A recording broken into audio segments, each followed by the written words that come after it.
tonight throughout all those memorable moments, whether it was Richard Sherman's infamous rant, Craig Greenlaw's goal line stop that won the game in 2019. These teams have both bathed in success and also tasted that sorry pain of defeat. Tonight provides opportunity. It offers hope. A win and you stand just one game away from reaching the Super Bowl. One of these sides will end the night sleepless in Seattle for the victor. Well, the party may just be getting started as the captains head to midfield. Let me hand you over to your commentary team this evening, alongside the former San Francisco offensive lineman Alfredo Gutierrez, your match commentator. And if you don't know who he is, where on earth have you been these last few days? He's captured the attention of NFL greats and fans alike with his passionate play calling. Get ready for the noise. It's TalkSport's very own Will Gavin. Thank you very much, Will Varney at midfield. Let's go straight to John Hussey for the toss. What is your call? Tails? Tails is the call. Tails is the call. It is tails. San Francisco has won the toss and deferred. Seattle will receive in this direction. Good luck, gentlemen. So Carl Juszczyk correctly calls tails, defers, and we will see Sam Darnold with that oblique injury out onto the field first. This is a San Francisco 49ers team who, under Brock Purdy, over their last 4 appearances here at Lumen Field, are 4-0, going all the way back to week 1 of this season. But these are 2 very different squads to the squads we saw in week 1 of this year. For the 49ers, injury ravaged, as I said last week, battered, beaten and bruised, but refusing to lie down. They come here to Seattle, and Will Varney saw this week with almost an odd sense of calm about where their season has now reached. This city, I've only been here for today, but it is absolutely teeming with energy for the home team to be the number 1 seed once more in front of 69,000 fans here in Lumen Field. It's the 4th time the Seahawks have reached the number 1 seed, the previous 3 times. In 05, in 2013, in 2014, they went all the way to the Super Bowl. Right, we're waiting. We've got lining up with the kick right around the mid 35-yard line. Back with you in just a moment. We just lost a little bit of connectivity down in our booth. We're up here in a radio booth this week, not out in the open like we were last week. And so just bear with us one moment while we get our get back up and running so we can hear exactly what is happening out on the field. Eddie Pinheiro is lined up, ready for the kick from the 35-yard line. And there we go.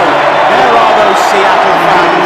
The 12s, incredibly loud here in Seattle. I do promise we're actually here. We're just in a booth up in the top.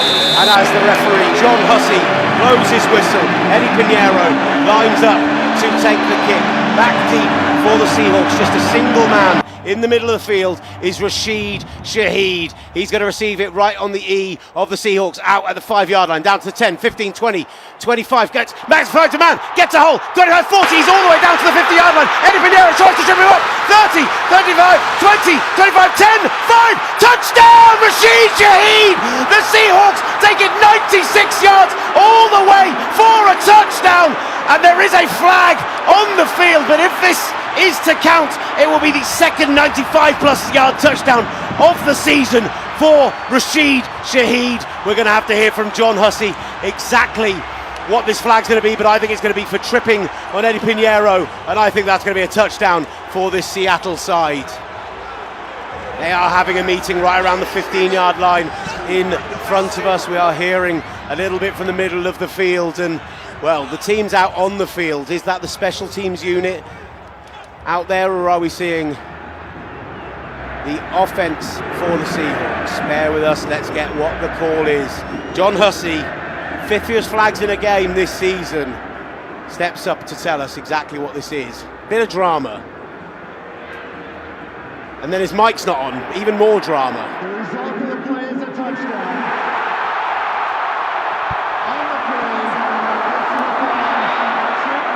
And Lumen Field has come unglued. Rashid Shaheed, a sensational year for him, his 3rd touchdown of the season. This one, a 96-yard kickoff return. He found a crease right at the 40-yard line and returned it all the way back for 6.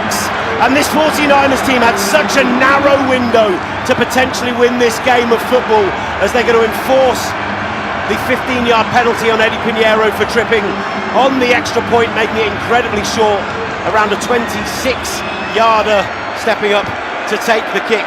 He's going to be Jason Myers. He has been sensational this season with the boot. And the crowd here aren't going to be silenced by that opening. Is up and kick is good. Jason Myers, a perfect 49 of 49 on points after this season. And Alfredo Gutierrez, well, this 49ers team felt like they were playing from behind before we even got to this game, and they start off with a 7-0 deficit. Yeah, 49ers special teams that were doing great through the whole season, and right now in this divisional game when it's more important, they let a big gap to go, and there you go, 22. Rashid Shaheed, yeah, returning the kick.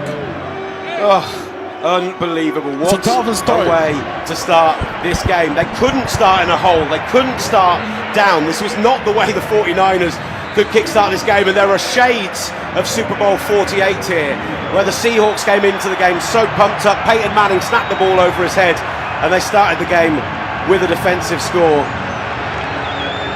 Now the impetus on the 49ers, who scored just 3 points against Seattle at home 2 weeks ago, the last game that the Seahawks played.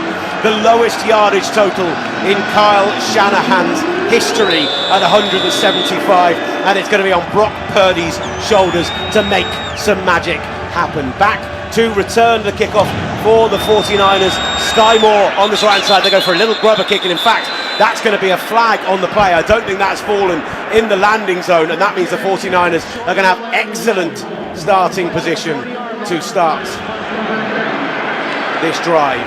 Well, that's good news for the 49ers, Alfredo. At least we're getting good starting position for this drive, but starting in a 7-0 hole when it felt like they already had one hand tied behind their back with no George Kittle today, no Fred Warner, no Nick Bosa.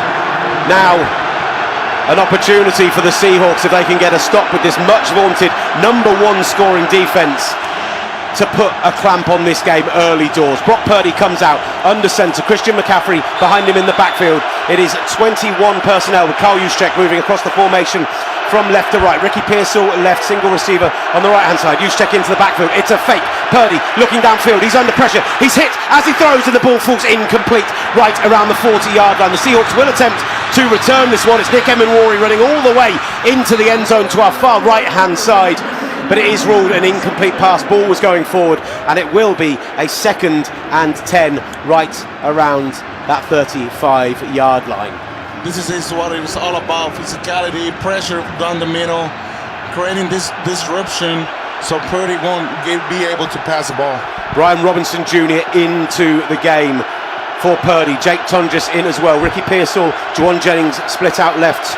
Juice and Tunges on the right-hand side. Robinson in the backfield in the offset eye. Purdy in the gun. Stomps his feet at the 40-yard line. The ball starting. Has some time in the pocket. Throws. Finds Jennings right around the 45. He's picked up maybe 4 yards on that play, but he is wrestled out of bounds by Drake Thomas, who had that interception return against the 49ers earlier this season. And that's now going to be a 3rd and 6. And the home crowd here in Lumen Field are going to be invited to get out of their seats and get loud. The 49ers not going tempo. They do huddle up, Alfredo, but they are trying to get off the ball relatively quickly. Nickel defense being shown by that fierce pass rush of the Seattle Seahawks. DeMarcus Lawrence lining up in a wide 9. Purdy has 2 receivers to the left, 1 receiver to the right. It's just going to be a straight drop back. 3 now on the left-hand side of the formation. He's forced to scramble. Out to his right. 35. Throws it to Pearsall just right around the sticks. In fact, it's Jake Tunges at the 49-yard line of the Seattle Seahawks. That's a 1st down for the San Francisco 49ers. When a quarterback can lose the packet and find a way to throw the pass and be able to find open guys too, it really helps you finding these kind of yards. They needed this 1st down to keep the crowd low. Jake Tunges, when George Kittle isn't in the game, he has a sensational record. We'll go over it in a moment, but they're already back out and under centre. Christian McCaffrey in the backfield, trips receivers to the left. Kyle Juszczyk goes in motion. They hand it off to McCaffrey. Makes a step, makes a man miss. Out past the 45-yard, down to about the 46 3-yard line of the Seattle Seahawks, 6-yard pickup on first down. That's going to be a 2nd and 4. Christian McCaffrey, this defense held him to just one successful run in the last meeting between these two teams 2 weeks ago. No explosive runs, a 31% success rate overall for the offense. They completely smothered the 49ers, but right now a first down and a successful run early doors will put them in positive position. DeMarcus Robinson to the left, 3 receivers to the right. Juwan Jennings goes out in motion. They'll toss it to Brian Robinson Jr. Stutters, makes a man miss, gets right down to about the line of scrimmage, maybe a yard short. They're going to mark him down at the 40. It's going to be 3rd and 1 San Francisco at the Seattle Seahawks 40-yard line. 49ers has a pretty good conversion on 3rd and 1s. They use this Purdy dog play, which they push Purdy to get the first down. Let's see how they do. This is the best 3rd down team conversion on offense against the best 3rd down stoppage team on defense. This down will decide how this game goes today, and with the crowd as loud as it is here in Lumen Field, you can imagine that is going to be even tougher. Purdy comes out under centre, McCaffrey behind him in the backfield. Juwan Jennings goes in motion. They do hand the ball off to McCaffrey. Step to the right. He's wrapped up right around the line of scrimmage. Brought down about a yard shy. Byron Murphy on the tackle. And now what do you do, Kyle Shanahan? You've already down 7 thanks to giving up the kickoff return to start the game. It's going to be 4th and a very long 1 yard, and the offense stays out on the field. Alfredo, what are you doing here? I don't know. Just kick it, punt it. This defense is pretty good on stopping the run. Well, if they're not trying to draw them off sides, they are going for it. Purdy moves McCaffrey out wide, goes out into the gun, 5 yards deep. He's got 2 receivers to the left, 1 receiver to the right. He does take the ball. Juwan Jennings is available to his right hand side. He's forced to scramble at the 50, throws to Jennings out past the numbers, but the play is blown dead, and it's blown dead for a timeout for the Seattle Seahawks. They took it just before the ball was snapped. The play was successful, but the play was blown dead before the ball came out of Purdy's hands. I just think they took forever to take the timeout. But it's a great choice by the Arden, which is from the UK actually. He decided to pull the timeout right in just time. Adam Dirty, the first British defensive coordinator in NFL history. He played in NFL Europe. He was an assistant at the Falcons, D-line coach at the Cowboys, and he has led this defense to be the #1 scoring defense in the NFL this season. They have been nothing short of sensational. They also play more nickel and dime than anyone else in the NFL, which, when you consider that Adam Dirty has a defensive line and pass rush background, is fascinating. But he and Mike McDonald work very closely together on these formations. I met Adam in Florida. He was in the IPP. Pretty good guy. Yeah, really good guy. Future head coach. He's going to be the first British head coach, but that doesn't matter right now because it's 4th and a very long 1 at around the 40-yard line of the Seattle Seahawks. Ton just goes in motion. Purdy is under centre. Now into the offset eye goes Kyle Juszczyk. Juszczyk takes the ball, runs off the edge, throw to Pish, to McCaffrey. Ball goes down and it's incomplete. They fail to convert the 4th down, and the Seattle Seahawks defense that has been so sensational all year long stops the 49ers right around their own 40 and gives Sam Darnold excellent field position as he comes out onto the field for the very first time this evening. You have to give these Seattle Seahawks their respect. They're pretty good stopping the run. You're trying to run the ball in 4th and 1. At least try to pass the ball like the play before that. Out of bounds. First down, Seattle. Yeah, they call out of bounds. So they're going to call it a backwards pass out of bounds. So actually they're not going to mark it, I don't think, at the initial line of scrimmage. I think they are going to bring it forward to the position that the ball went out of bounds, which is around the 44-yard line. It was a motion play from Kyle Juszczyk. Came across, took the handoff, and he was looking to throw the toss to McCaffrey the whole time, but it was so brilliantly read by Adam Dirty's Seahawks defense. 7-0 up and now out on offense. What a start this has been for the Seattle Seahawks, with still plenty of time in the first quarter left on the clock.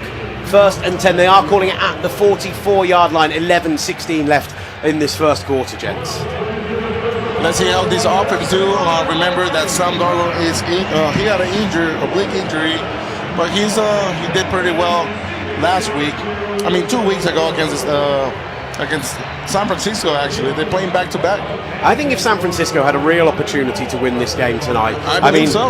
Other than that, other than that kickoff return, which has put them behind the sticks immediately, it was going to be pressuring Sam Darnold already, which is something they don't do very well. Lowest pressure rate, lowest number of sacks in the NFL this season. He does have 20 turnovers, which leads the NFL, and he does have that oblique injury, which we were down on the behind the end zone, Alfredo, pre-game when Sam Darnold came out and started throwing. And what was interesting is that as he was throwing and he was taking snaps, what they do is on their drills they work across the formation, right? So they start throwing to the left-hand side, move it into the centre, then right down the middle, right, left, and then out to the right-hand side, and they just run routes and slowly progress through them. Throwing to the left across his body, Darnold looked completely comfortable, absolutely no problem whatsoever. You did have a feeling that as he threw open body to his right-hand side, that there was clearly some pain there, like he was a little bit tense into the throw, he didn't quite have his feet, like, I feel like that side of the field, you almost want Demo to play right corner the entire game today and just force him to throw at Demo Lenore all night long. Because, that's a great pointer. Yeah, that's the guy that he's going to not want to be targeting, but he can avoid it. And Sam Darnold, remember, he knows this defense. He went against this defense for every day in practice for 2 years ago. So he knows this defense. Obviously, Robert Saleh comes as a new defensive coordinator, but none of the action that he had previously necessarily has changed. Sam Darnold comes out under centre then, centre man in motion from right to left is AJ Barner. Eric Sorber out there again in 12 personnel. They hand the ball off, inside run, it's going to be brought down right around the 46-yard line. Good gain on first down for Kenneth Walker III. Huge game, he had 97 yards and 4 runs over 10 yards in that last game against the 49ers. And this one will start the game with a 3-yard pickup, and they go hurry up in the gun. Walker alongside him. Darnold will look to throw. Throws to Walker over the middle. He's sat down on the route right around the 53 and is wrestled down at the 45-yard line of the San Francisco 49ers. First down, Seattle. Worked his way through the progressions there, Darnold, and Walker just sat on the route right around the sticks, Alfredo. You're saying right. He looks comfortable throwing through the middle. We haven't seen the left or right, but he seems good. Darnold in the gun, they are going hurry up. Walker alongside him, 3 receivers to the left, 1 to the right. Straight drop back for Darnold. Looks to a man over the middle. Jackson Smith and Jigba targeted. Demo Lenore was there on the pass breakup. Potentially could have picked it. Low throw into the ground, almost throwing it away, Sam Darnold, and that'll be a 2nd and 10 from the 45-yard line. That was a dangerous throw. Short pass against Lenore. Pretty good receiver. Who was that receiver? It was Jackson Smith and Jigba, who, I'll tell you, over his 2 games against the 49ers, he's got some very interesting stats this season. I'll tell you about them shortly, because Darnold back out under centre, 2nd and 10, sends his fullback, Robbie Oots, from right to left, and now lines up in the eye. Behind him is Zach Charbonnet on the 2nd and 10 from the 45-yard line. Hands the ball off to Charbonnet. Oots as a lead blocker, gets a burst, gets out past the 35-yard line, down to the 30 and pushed out of bounds there. Another explosive run for this Seahawks offense, and that is going to be a first down at the San Francisco 49ers 30. This game going very much to script from what we saw 2 weeks ago right now for this running game. That was a great block by Sobert up front. You really want this defense to be able to stop the 1st and 2nd downs, make him a throw in 3rd down, make him play Sam Darnold quarterback. For the first time in this game, they do huddle up. Sam Darnold comes out under centre, 12 personnel. 1 receiver right in Cooper Kupp, 1 receiver left in Jackson Smith in Jigba. He calls for the reload as he sends AJ Barner initially in motion. He's got Robbie Oots and behind him, Zach Charbonnet. Charbonnet makes 1 cut up. Stutter steps, make a man miss, and then is hit by Renardo Green around the 26-yard line. A 4-yard pickup on first down. That'll be 2nd and 6 from the 26, right around the numbers on the near side of the field to us. I didn't tell you, the Seahawks, by the way, wearing their standard blue pants, blue helmet, blue jersey, playing from left to right as we're watching this one. The 49ers in their road change, white jersey, gold pants, and white socks, gold helmets. They come out, this time Darnold in the gun, 2nd and 6 from the 27-yard line. Darnold calls for the ball. He's got Kenneth Walker alongside him in the backfield, 2 receivers to the right, 2 receivers to the left. Rashid Shaheed out onto the field now. He looks for the left-hand side, he throws for the left-hand side. That's Cooper Kupp right around the sticks, pushed out of bounds at the San Francisco 49ers 21-yard line. That's a 5-yard gain, and it's going to be 3rd and 1 from the 21, just short, as you hear the home crowd with those calls of cool. Yeah, because they know they have their offense rolling. They look connect, they look sharp, and if they score, they're they can go 13-0, you know. Right, 21-yard line. They're going to come out in a tush-push formation. Big boys up front. It's a tight end taking the snap in AJ Barner. He's calling for it, almost trying to draw them offside. He eventually does take the snap, pushes it forward. That seems to get it out past the 20. The touch judge on the far side comes in and indicates that that's going to be a first down to the Seattle Seahawks. We'll wait for where they finally spot the ball, and they're going to move the chains and call it a 1st and 10 from the 20 into the red zone for the first time today. This Seahawks offense in the red zone this season, it has been an area that they have struggled. Just 21st in touchdown conversion in the NFL, and actually the 49ers defense are 12th in red zone defense in the NFL. So this is a point of strength. Can you hold them to a field goal here? If you're San Francisco, Sam Darnold in the gun, single back alongside him. He sends Jackson Smith and Jigba in a little orbit motion, hands the ball off to Walker, but there is a flag on the play, and it's going to be a full start against the Seahawks offensive line. Number 72, it is called on right tackle Abraham Lucas, the 4th-year man out of Washington State, and that will move them back to the 25-yard line, 1st and 15. Man, you gotta be smart. Remember last week the Eagles did these kind of mistakes, and it cost them a lot. Seahawks huddled up at the 30, ball set at the 25. 49ers come out in nickel defense, 2 linebackers on the field and 4 down linemen showing pressure off the right hand side. They will hand it off to Kenneth Walker running off the left, manages to make the man miss, gets down to the 20, down to the 18-yard line. The 49ers picks up that yardage lost and more, and it's going to be a 2nd and 8 from the 18. Ronaldo Green in on the tackle eventually. Man, Kenneth Walker, without explosion, he's exploding the outside zone. He's running pretty well tonight. We saw it outside the numbers. That's where the Eagles had success last week, and then for some reason they moved back inside. Saquon Barkley, when he was going outside the numbers, had some big plays.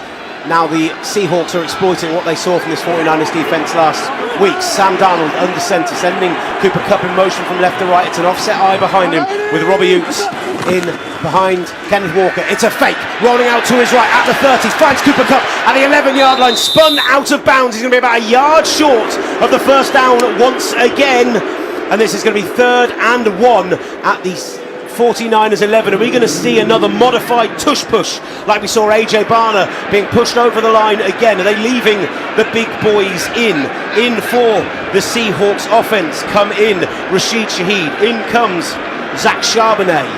He's been in the red zone, their absolute bully. 12 touchdowns this season to Kenneth Walker's just 5, and in fact they're going to come out with Darnold in the gun. Charbonnet alongside him, ball goes to Charbonnet, steps on the outside and he's hit 4 yards behind the line of scrimmage, wrapped up by D. Winters, and that's going to be a loss of yardage on 3rd down. And on 4th and 5, out comes the field goal unit, and that has to be seen as a win for the San Francisco 49ers, considering everything that's happened in the first, incredibly eventful 10 minutes of this game. That was a great call from Salah right now, and then D. Winters too. He saw the run and he's blowed that gap and take the tackle for a loss. It's a 31-yard field goal attempt, then Jason Myers inside 30, 14 of 15 this season. Showing like they're going to come heavy off the left-hand side, looking to block this. The 49ers, Kendrick sitting just behind it. The ball is up, the kick is up, and it is good. Jason Myers from 31 yards adds to the Seahawks lead with 5 minutes left and 6 seconds in this first quarter. Seattle lead the 49ers 10-0, but considering this game started off with a long Rashid Shaheed touchdown from the kickoff and the turnover on downs from the 49ers, that has to be considered a win. What will Brock Purdy and the 49ers offense do when they get back out? Up next here on Talk Sports.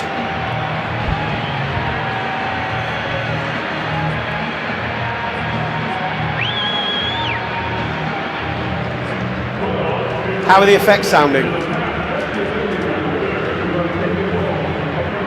Good. Do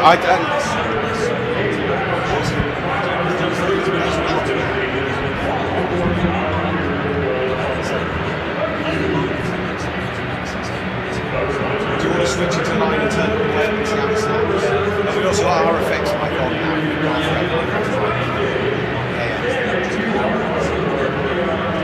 Yeah, we lost the pressure.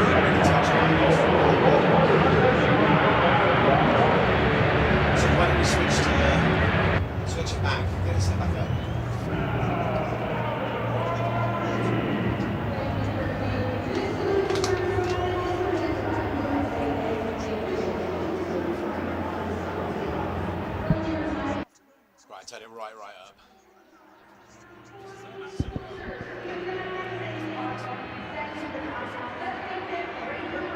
I think if we supplement it with ours as well, that's fine.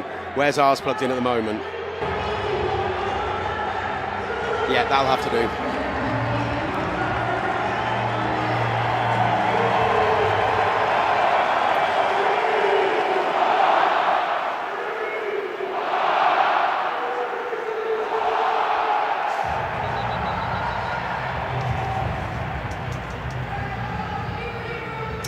Back with NFL Live on TalkSport. We've got 5 minutes and 6 seconds left in the first quarter here in Seattle, and the Seahawks, the number one seed in the NFC, going up against their storied NFC West rivals, find themselves 10-0 up in this first quarter. A Rashid Shaheed 95-yard kickoff return touchdown started this game in as explosive fashion as it possibly could. The 49ers then turned the ball over on downs in Seattle territory before they led a long field goal drive down the field. A good stop by the 49ers defense. 6:10 off the clock, 11 plays, 44 yards on that drive, and now Jason Myers sets up for the second time for us seeing this 49ers offense on the field. Two back to field this one. I believe it's Ricky Pearsall and Sky Moore, and the ball is up big, high, arching end over end is fielded right around the 5 by Sky Moore, out to the 20, 25, cuts back to the inside. I thought he had a hole on the outside there. Instead he gets down to the 28-yard line of the 49ers, and it gets a little bit chippy afterwards. Alfredo, little bit of afters, little bit of niggle going on out on the field, and the refs are having to come in and separate the special teams players. These refs call before the game, explain to you that they don't want this kind of game. They won't throw the flag at the first one, but if they see this again, they're gonna go crazy with flags, and you don't want this in playoff.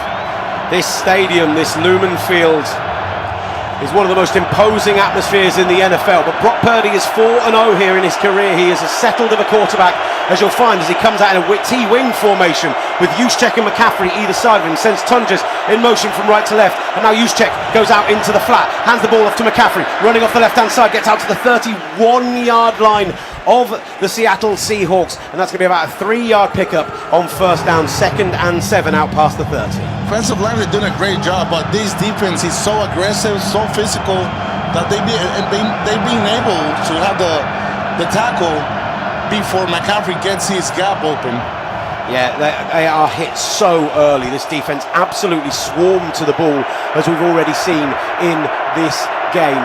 Right, Purdy in the gun, empty backfield, has McCaffrey out wide to the right. One receiver left, one receiver right, takes the straight drop back. Pearsall is available over the middle. He goes to his right hand side, finds Tunges, out to the 40, down to the 41-yard line. Ball is out and picked up by the Seattle Seahawks. Returned back to the 36-yard line. I don't think he was down, and that's going to be called Seahawks ball.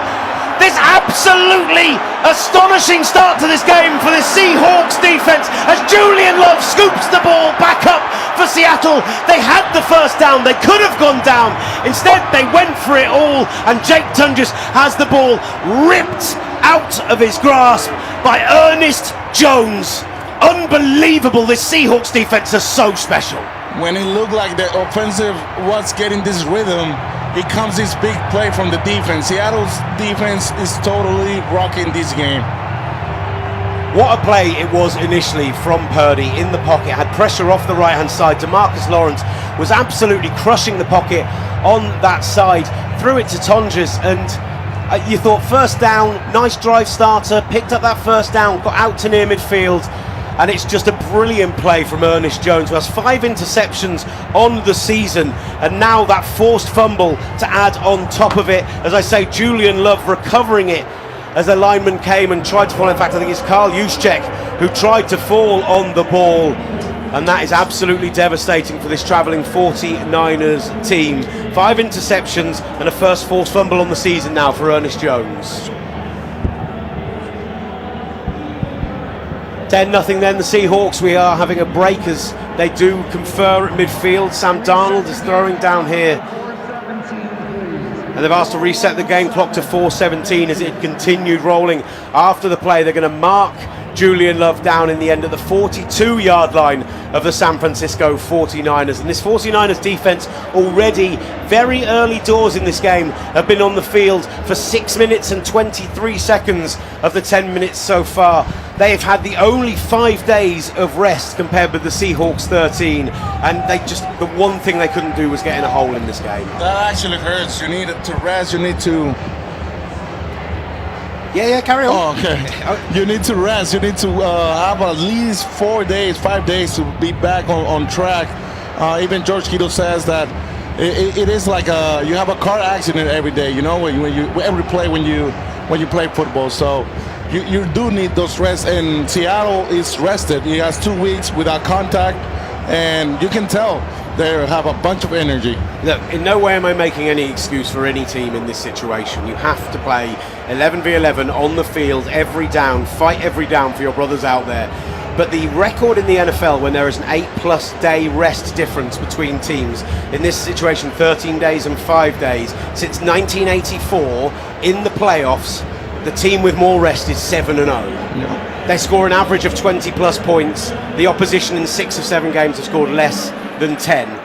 It is a disadvantage already for a hurt 49ers team, and they're just killing themselves with special teams plays and now turnovers as well, as Sam Darnold comes out under centre. 4 down linemen for the 49ers, 1 receiver left, 1 receiver right, and in Jigba and Cooper Kupp single back in the backfield. They do bring the receiver on the right hand side, Jake Bobo, back in line to fake rollout. Sam Darnold gets brought down right around the 47-yard line, and Malik Mustafa came off the far end of the line like an absolute missile and took Sam Darnold down for a huge sack on that first down. He loses 10 yards, and it's going to be a 2nd and 20. He's back past the halfway line. Halfway line? I went all soccer with that one. Past the 50.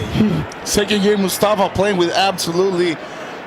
Look how he plays. It's absolutely lovely, but playing a guy with that physical, that speed. Look at the speed, man. Yeah. That oblique injury, you wonder if he's protecting himself down as he comes out in a T-wing formation, sitting just off the line of scrimmage. 2 receivers to the left, 1 to the right. They bail out. He goes for a deep shot. He has Cooper Kupp. He has Cooper Kupp for 20 yards, and he has Cooper Kupp on the far sideline, the left-hand side, for a first down Seattle. What a play that is from Sam Darnold. What a play design that is from this Seahawks offense, and what a way to advance the ball. Fair play, Clint Kubiak, down to the 31-yard line of the 49ers. Massive. He looks pretty confident throwing to the left side, like you said. Yeah, he loves. That's the side of the field he's going to look all day long today. And you have Malik Mustafa and Ronaldo Green in coverage on that side. That's what he wants to see. Right, he's out in the gun. Kenneth Walker alongside him. Rashid Shaheed to the left of the formation.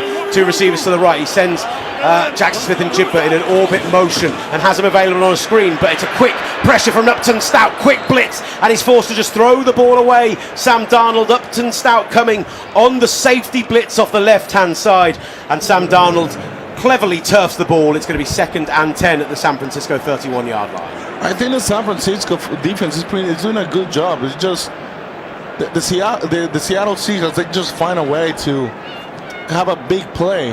There's very few blitzes in this 49ers team this season. They blitz at the lowest rate in the NFL. They do disguise coverage at the lowest rate in the NFL, and tonight already a couple of big safety blitzes for Stout and for Malik Mustafa. Right, out in the gun, takes the snap. Kenneth Walker alongside him. He's going to have to step up in the pocket. Down, throws the ball over the top. There's leg contact, early contact from Marcus Seagley. That ball looked like it was going to fall short of the receiver in Rashid Shaheed, but Seagley contacted him early, and that wobbler instead is going to turn into defensive pass interference, and they're going to get the ball inside the 10-yard line. A huge mistake from the rookie safety coming in for Jair Brown. He was sensational last week coming in for the 49ers, and that is absolutely killer at a point where that looked like that was going to fall incomplete. Yeah, absolutely. You can do those mistakes. I mean, you're a rookie, but it's no excuses, man. I think he had an opportunity to pick that ball potentially. That's how much of a wobbler it was, and instead they're going to have 1st and goal right around the 8-yard line. Kupp goes in motion from right to left. The fullback is in there as well as a blocker. Darnold hands the ball off to Walker. 1 cut to the right, gets to the 5, down to the 4-yard line, and is wrestled down by that 49ers defensive line just inside the 5. Picks up maybe 2 on the play, and it's going to be 2nd and goal from the 5-yard line, Seattle. He couldn't find the cut line because the cutback lane was there.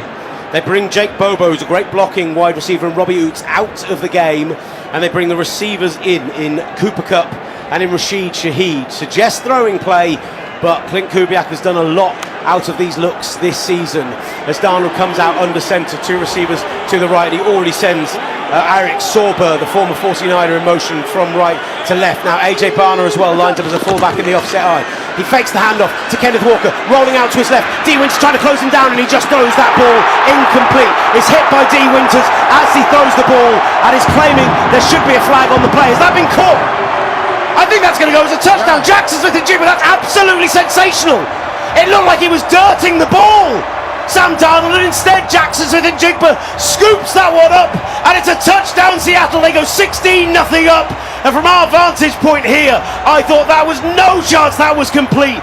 Jackson Smith-Njigba, back corner of the end zone, gets his knee down. Sensational stuff from the leading receiver in yardage in the NFL this season, and they'll look to add the extra point to make this a 17-point game in the first quarter with 1:50 remaining. Absolutely devastating for San Francisco. D Winters tried to close down Sam Darnold. Ball is down. Jason Myers' kick is up, and it is good. 17-point advantage. They had 7 off the special teams play, a field goal off the turnover on downs, and now a touchdown off the turnover, and suddenly this 49ers team find themselves in a deep, dark hole. Can they do anything to climb out of it? We'll find out up next, here with NFL Live on Talk Sports.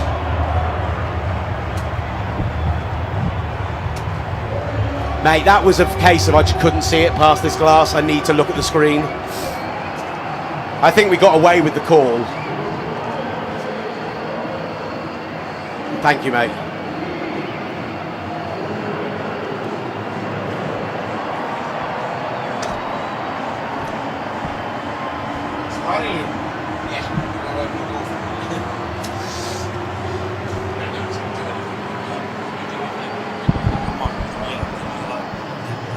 Yeah, just leave it there. Okay. I just make noises sometimes. I don't want to like. No. It's okay, you make noises, right? All right. It's nice. It's better. Just gonna leave it like that. 30 seconds.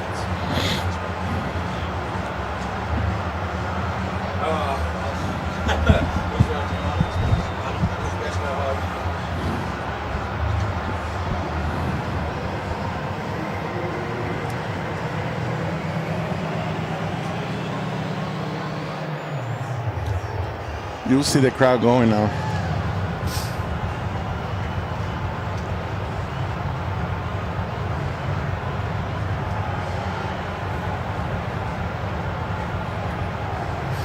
NFL Live on TalkSport. I'm Will Gavin, and we are live in Seattle for Seahawks 49ers. It's all NFC West clash in the NFC Divisional round, and this looks like it's just going to have been a hurdle too far for Kyle Shanahan's bruised and beaten up 49ers team. Everything that could have gone wrong in this game has gone wrong, and this Seahawks side look absolutely dominant. 17-0 up in this first quarter. Rashid Shaheed's 95-yard kickoff return to kick things off. Jason Myers adding a 31-yard field goal off a turnover on downs, and then Jackson Smith-Njigba with the short pass from Sam Darnold makes it a 17-0 3-score game. There's a lot of Niners fans in the far side of the stand from us. Well, they have fallen deadly silent on that side. It's incredibly loud from the Seahawks fans here as Sky Moore fields that in the end zone of the Seahawks, takes a knee, and the 49ers will start at the 35-yard line. Alfredo Gutierrez, former offensive tackle of this 49ers team, former roommate of Brock Purdy. Does Purdy have this in him after those turnovers? Does this team have it in them to come from this big of a deficit and still win this game of football? We'll see. Brock Purdy has this clutch. I believe in him, but this defense is legit. Absolutely legit. He might have Trent Williams back and looking healthier than ever, but this crowd in Seattle are making such a huge difference as well tonight, as the defensive line, Leonard Williams, encouraging them to get loud. Purdy comes out under the centre, 2 receivers to the right, 1 to the left. It's 12 personnel as he sends Kyle Juszczyk from right to left and lines up on the left-hand side. Now into the offset eye, fakes the handoff to McCaffrey, has him available on the check down, goes to him. Brendel gets a block upfield, out to the 40, 45 and out past the 45-yard line for a first down, brought down just past that first down marker. It'll be an 11-yard pickup on the catch from Christian McCaffrey. First down, San Francisco. That's how you slow down defenses, by playing the screen game. And that's what you want, because this defense is playing fast, physical. Luke Farrell into the game for Jake Tungus at tight end. 49ers huddled up at midfield. It's so loud in here, you can barely hear yourself think as they go heavy line on the close side of the formation to the right. Ricky Pearsall is a single receiver on the open side. Purdy makes a change at the line of scrimmage, pulls out of protection, falls back into the gun, brings Juice in motion, gives it to McCaffrey now for a run. Off Kyle Juszczyk on that right hand side, gets maybe 2 yards. It's going to be 2nd and 8 at the 47-yard line. That's a 12-man. The crowd, it doesn't let you hear the can. It makes you not paying attention to what you're supposed to do. I mean, how difficult is it when you can't hear those changes to the protections, when you can't hear the quarterback? You saw Purdy have to rush up to the line instead of calling it. Like, his cadence is reasonably strong, Purdy, but nobody could hear him from his position in the gun, where he is again with Christian McCaffrey alongside him. Now Tungus moving from left to right. DeMarcus Robinson and Juwan Jennings on the left of the formation. Pearsall, the lone man, on the right. Purdy takes a straight drop back, he has pressure, but goes to McCaffrey out past the 51-yard line. McCaffrey goes down protecting the ball, and that'll be a 5-yard pickup and leaves them in a 3rd and 4 from just in opposition territory with 10 seconds left on the clock in this first quarter. The 49ers do initially huddle up. They're not going to have to go far when they flip the field here at the end of the first. Time ticks down, and at the end of the first quarter, the Seahawks couldn't be happier with the outcome of this game. 17-0 up. The San Francisco 49ers driving to try and make this a 2-score game as we bring you live and exclusive NFL coverage from here in Lumen Field, Seattle on Talk Sports. Shouldn't we do an Aussie Open update here? Shouldn't we?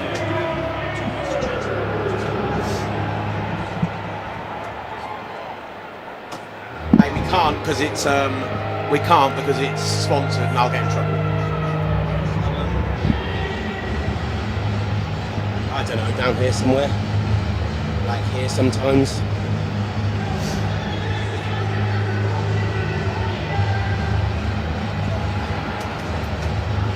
Yeah, we can't. I'll get in trouble, mate. Plus, Ferry is winning, so we should do it.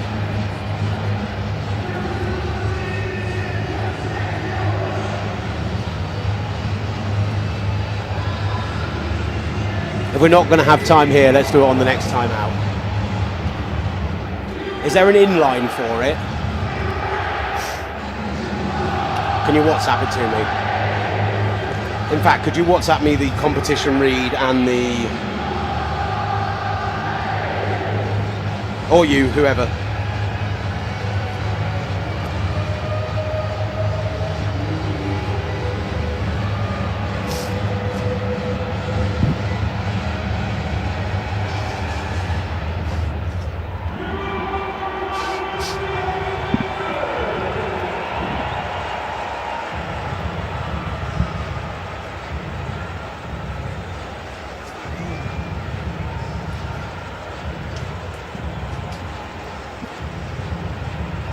NFL Playoff Lives on TalkSport 2 from Lumen Field, Seattle, where the San Francisco 49ers on the road as the 6th seed find themselves in a very difficult position, down 17-0 to this dominant Seattle Seahawks side, this brilliant Seahawks defense. They've had 7 points off special teams, 10 points off turnovers so far, and look, this is a team who only scored 13 against San Francisco twice in the regular season, but right now they are dominating this game with 17 first quarter points. San Francisco have the ball.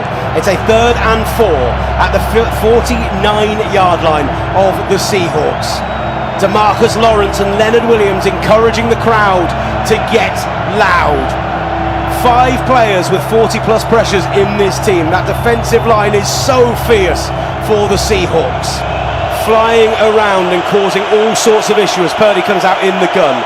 Two receivers to the left, sends McCaffrey out in motion on the right hand side. Pearsall there as well, he checks the play up at the line of scrimmage, has McCaffrey now alongside him on his left. Brendel snaps the ball, blocked from McCaffrey. Purdy has step up in the pocket, scrambles out to this side, throws all the way across the formation to Jake Tunges, who goes down at the 40-yard line. And I'll tell you, as Jake Tunges brought that ball in, he took two arms and he wrapped it up and he went to the ground saying, "I'm not fumbling it a second time, ladies and gentlemen." First down, San Francisco into Seattle territory. That was a dangerous play, throwing backwards, running to your right and throwing backwards. I don't know. It's a dangerous play. It looked like Purdy was trying to run for the first down. Nick Emenwari had Christian McCaffrey covered over the middle, and he ended up throwing it to Tunges. There was a little almost natural pick play in the middle of the field, which got him open. Now it's a toss play to McCaffrey on the right-hand side, and he is brought down right around the line of scrimmage. Gets maybe a yard gain on the play. It's Derek Hall, the linebacker, in on the tackle, and that's going to be second. And they might even call it 8 to be kind from the 37-yard line of the Seattle Seahawks. I thought it was a gap there to run, but this defense closed it so fast. It's unbelievable. The names we haven't even mentioned yet, and some of them are just, as I say, flying to the ball and doing incredible things early doors. Derek Hall lining up on the left of this line, Reek Woolen on the right, showing press coverage with two deep safeties. Purdy in the gun, crowd gets loud. Tunges goes in a looping motion out to the right hand side. It's going to be a straight drop back for Purdy. Has a little bit of time in the pocket, goes to McCaffrey over the middle, down to 35, out to the 30, and that'll be a first down. The San Francisco 49ers, the touch judge on the far side, maybe half a yard short. I think they're going to mark this one as a first down at the 29-yard line. Give them the first down. If you are going to get consistent play from this team, you're going to need Christian McCaffrey to turn up in a big way today. In on the tackle, by the way, Reek Woolen, he's been brilliant. Ernest Jones gets juked out of his boots, but he's allowed that after the forced fumble earlier on. 29-yard line now for the 49ers. Nickel being shown, in fact dime being shown by this Seahawks defense. Tunges gets out to the right hand side, and they're going to be forced to take a time out, the San Francisco 49ers, as the play clock was running down. 12:54 remaining in the quarter, 17-0, and they felt the need, they needed to move it forward. Let's now go to an Australian Open tennis update with TNT Sports. And it's Arthur Ferry who is in action on the opening day, who finds himself up against Coberly, the 20th seed, 7-6, 6-4 after two sets. He's also opened the third set, taking it on serve, 1-love up in the third set as well. A dominant performance so far from the French-British tennis player, as that's the latest from the Australian Open with TNT Sports.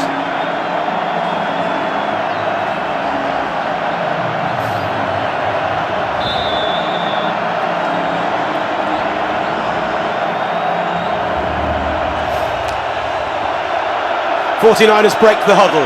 First and 10 at the 29. Crowd getting loud. McCaffrey is behind Purdy in the eye. Purdy sends him in motion, brings him back inside. Purdy stomps his foot, looks to the ball. Two receivers to the left. McCaffrey stays in to block. He looks for a deep shot downfield. Jordan Jennings is there, and it's just over him right around the 9-yard line, and will fall incomplete. Excellent coverage from Seattle. Purdy threw it where only Jennings could get it, but even so, the ball falls incomplete, and it'll be a 2nd and 10 from the 29-yard line. Yeah, you know what? I saw Ricky Pearsall open too with the right side, but he was looking just to the left side. It's over the head of Nick Emenwari. It's a good throw, but maybe needed to be more to the sideline. Also in coverage out there, Kobe Bryant, who didn't play 2 weeks ago against this 49ers side. Right, 29-yard line, 2nd and 10. They break the huddle. McCaffrey is wide to the left of Purdy. Purdy in the gun, brings McCaffrey back inside. Two receivers to the left. He's looking to the right hand side towards Kendrick Bourne instead. Goes for the check down to McCaffrey and has to throw the ball away in coverage. Devon Witherspoon, every name you throw out there is an all-pro level player. 3rd consecutive Pro Bowl, 4th in Seattle history, and it's now a 3rd and long. I mean, San Francisco can make it a 2-score game with a field goal here. It'll be, what, a 40, I can try and do the maths quickly, 47, 48-yarder for them from this distance. But desperately they need to get 7 on the board on this drive. They're to have any chance of getting back in this NFC Divisional round game. Purdy claps his hands, looks for the snap. Jake Brendel looks back, gets the ball to him. McCaffrey stays in to block. He's got no options. Brilliant coverage on the left-hand side. Eventually goes to McCaffrey over the middle, out to the 25, down to about the 22-yard line, but he is swallowed up there by the brilliant Devon Witherspoon, and he's going to be about 4 yards short, maybe 3 of the 4th down, and Eddie Pinheiro comes out, and they're going to look to put their first points on the board of this game. I mean, Alfredo, when you consider everything that's happened in this game so far, I know you're a man that likes to take the points. Is there no part of you that would have considered going for it there? No, I'll just take Eddie You Dinero. love the points, Alfredo. Yeah, I love the points. You I love the points. man. Right. Let's take the Dinero right now. John Weeks to snap the ball. Morstead on the hold. Kick is up and kick is good. Eddie Pinheiro's 40-yarder gives the San Francisco 49ers their first points of the game with 11:58 left in the second quarter. 17-3 game, and now attention turns to Sam Darnold. Attention turns to the San Francisco 49ers defense, and they need to go out there and get a stop if they're to make a game of this, Alfredo. You know what I see? Last week, the offensive linemen of San Francisco, of course, they were playing perfectly, almost no sacks. They were being able to put a step in the pocket, stay there healthy. But right now, these defenses, four down linemen, they're playing incredibly tough, physical. They've been rushing the passer a couple times. Well, the 1-seed Seattle Seahawks are playing here tonight to go to the NFC Championship game, as the Denver Broncos did in the AFC earlier today. And it means the Super Bowl is fast approaching, and TalkSport is giving you and the mates a chance to be there live in person. You've got until Thursday to enter to win 2 tickets to Super Bowl 60 on Sunday the 8th of February, plus return flights to San Fran, 3 nights accommodation, and $2,500 in spending money. In a few weeks, you could be ticking the Super Bowl off your bucket list and exploring San Francisco. Sounds pretty good, right? Here's how to enter. For your chance to win, text WIN to 83338. Text costs £2.50 plus your standard network rate, or you can call 0343 418 7260. Lines close this upcoming Thursday at 4 p.m. That's when you'll need to answer your phone if it rings. 18 plus, UK residents only. It's a network promotion. Full T's and C's at talksport.com. So for your chance to win, text WIN to 83338 now. And if you go to talksport.com/competitions, all of those words I just said can also be found there and explain it to you. I was trying to sign up, but no, you're good. You're good.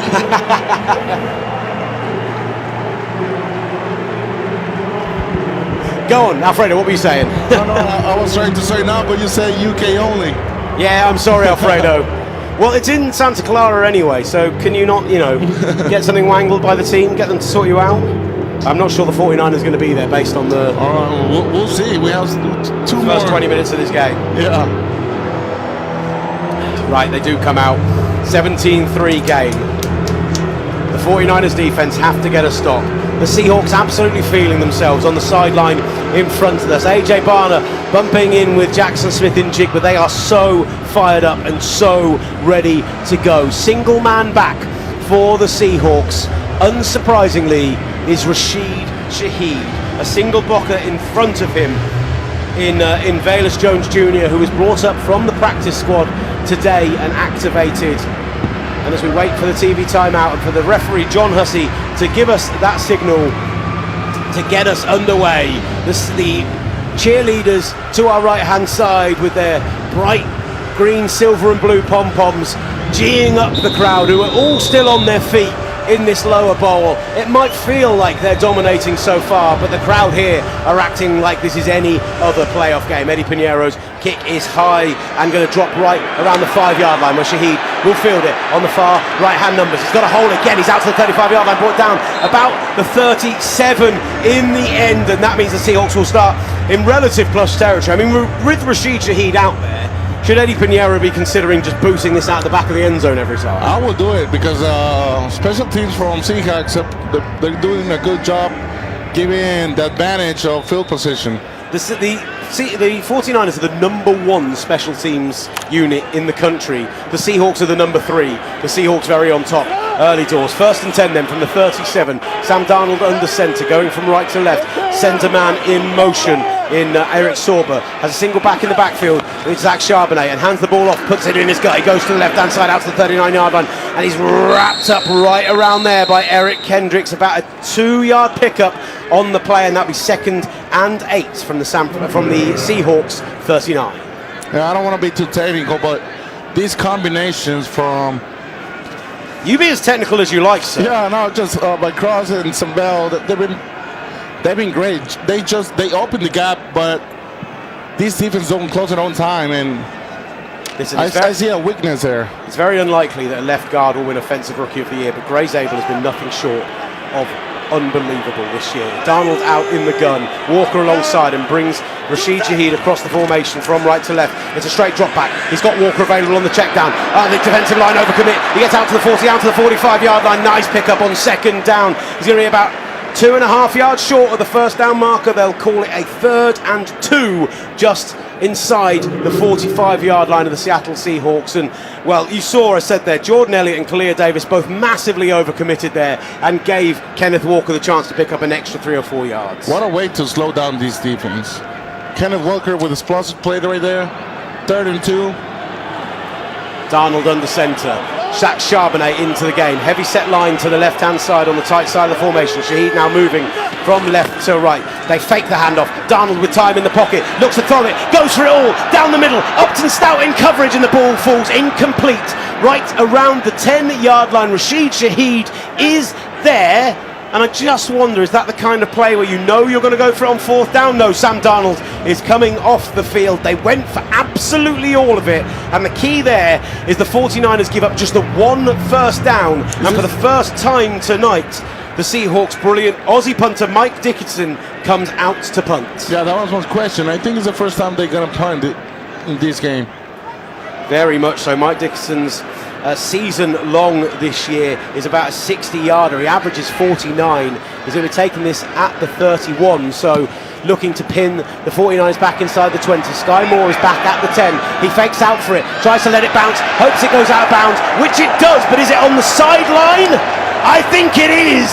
What a punt from Mike Dixon. The judge is going to move up to about the 3-yard line, but the San Francisco 49ers are going to be pinned right back at their own 3 with 10-12 left in the second quarter here on TalkSport. It only gets more difficult for the team behind. They did brilliantly to get a stop there, San Francisco, but now if you want to drive, you're going to have to drive 96 plus yards if you're going to make this a 1-score game. Look at this special. What? I love a good punt. Will Varney stood next to me. Don't you love a good special teams play? Don't you love a good punt? Brilliant stuff. He's just nodding. Yeah, I love these kind of punts. I remember when I played Madden back in the day, they were like a drill to do these kind of punts. That was so difficult. It's going to be just short of his. It's going to be just short of his longest of the season, going from the 45. So I think they have marked it at the 5. So that's quite kind to San Francisco. But a 50-yard net punt when you're breaking all the way near midfield is a pretty fantastic punt indeed. A little bit of hush descending on this stadium as you look around. I do wonder, the energy just coming down a little bit in the crowd in this second quarter. The 49ers getting on the board, admittedly with a field goal, and then forcing the stoppage. We go into a TV timeout, and they're doing the usual. They've got the cheerleaders out on the sideline. They're trying to get the guys loud on the big screens. They're doing a kiss cam and everything else. So I have to bend down where our booth is to try and see the giant screen down by the Hawks' Nest. But yeah, I wonder if San Francisco, right, I'm trying to justify this situation, Alfredo. If somehow Brock Purdy puts this team on his back here and drives 95 yards and they score a touchdown here and make it a 17-10 game, I don't know, if you're the Seahawks, lack of experience, Mike McDonald never in a playoff game so far, certainly not as a head coach, has been as a coordinator with the Baltimore Ravens, like, I know Brock Purdy, he's a pretty competitive guy. One time I was playing cards with him, he even got mad because he was losing, so you'll see something like that today. How mad are we talking? Really mad. He threw the cards away. Pretty mad. Are you telling me Brock Purdy's the kind of guy to take his ball and go home? Not that kind of guy. He stays. He's trying to beat you, but he just get mad. Purdy is the kind of guy that turns over a Monopoly board. Doesn't sound like the kind of Brock Purdy that we've seen. But he's going to be starting this game in the end zone.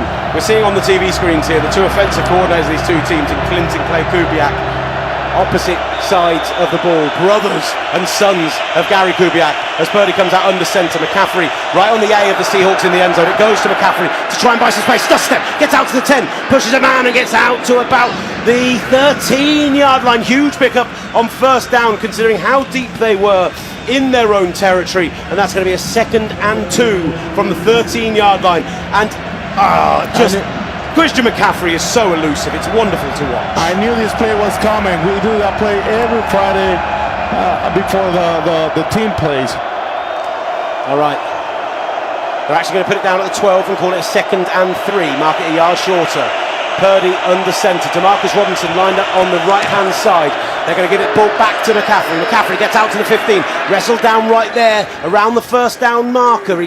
As he's brought down, the ball does go backwards slightly, and I wonder if they're going to call it. They do call it a first down. Nick Emenwari, the brilliant rookie safety, in on the tackle. Also in there for the Seahawks, Jared Reed, the nose tackle. But that's a first down, San Francisco, and this is going to have to be one of those long drives where they try and bring things and eke it out, and then maybe take the deep shot if it becomes available to them. Purdy didn't throw a single ball over 20 air yards in that game 2 weeks ago, and had 4.9 air yards per attempt, the lowest of his career. Brian Robinson into the game now. Purdy under centre, moves his man in motion, tunges to the right. It's going to be a straight drop back, 7-step drop back. Lots of space for Purdy, lots of time as he throws across his body to an open man out of the 20, 25, 30, and it's another first down, San Francisco. Jake Tunges with a 15-yard pickup on 1st and 10 from the 15. And after his fumble earlier, that's a second big pickup for Tunges, a second first down for him, and that's going to be absolutely key if he's going to get this game going. Again, Tunges hogging this ball because he knows he won't try to lose the ball anymore. He is a first down machine on 3rd down, but picks that one up on 1st. They're going to call it at the 31-yard line in the end. Purdy in the gun now. Brian Robinson alongside him. Stacked receivers to the right.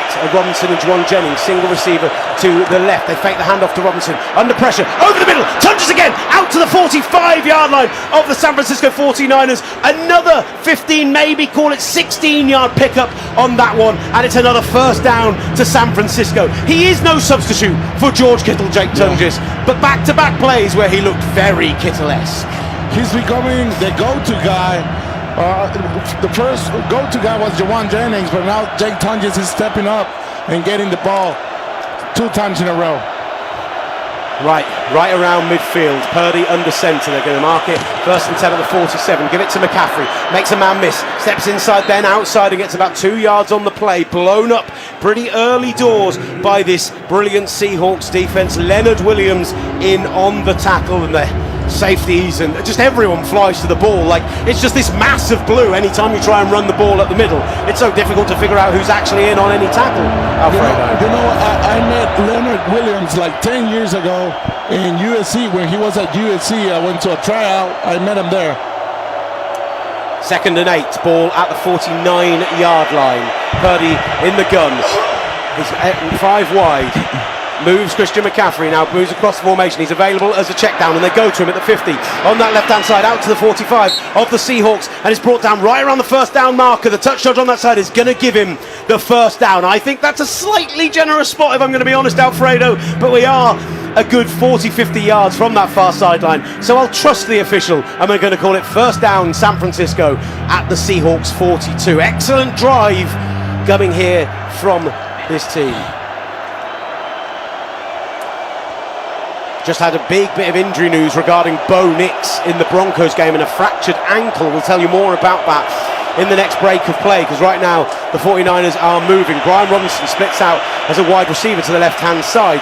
They've got Christian McCaffrey, I think it's Carl Juszczyk in along them inside the backfield, and in fact San Francisco going to take their 2nd timeout of the half. I think there was a little bit of confusion as to how they were lining up. It looked like Brian Robinson wasn't quite lined up in position, and so they'll take a 2nd timeout of the half with 6:03 remaining, down 17-3. So, oh my word, this is huge news in the AFC. Broncos quarterback Bo Nix has suffered a season-ending broken bone in his ankle during overtime today in the victory over Buffalo. It was the 2nd to last play of the game when arguably they could have kicked the field goal earlier. I need to watch it back, but when I was here in the room and getting prepared for our game, I did think to myself, why haven't you kicked the field goal yet? Why are you messing around with position? I nearly called it something else. Why are you messing around with the position on the field? Why are you taking time over this? You're in chip shot range. You're in Denver, where it's the easiest place to kick outdoors in the NFL. And right now, we're going to have the ball at the 42-yard line of the Seattle Seahawks this time out, with Brock Purdy coming out to the huddle to try and get this offense moving. This has been by far their best drive of the game so far. On this possession, they started all the way back on the 5, 6 plays, 53 yards, 4 first downs. They're at the 49-yard line on the last scrimmage. They're now down to the 42-yard line after that 7-yard pickup for Christian McCaffrey, which they very generously gave the first down on. I thought he was about a yard short on that play.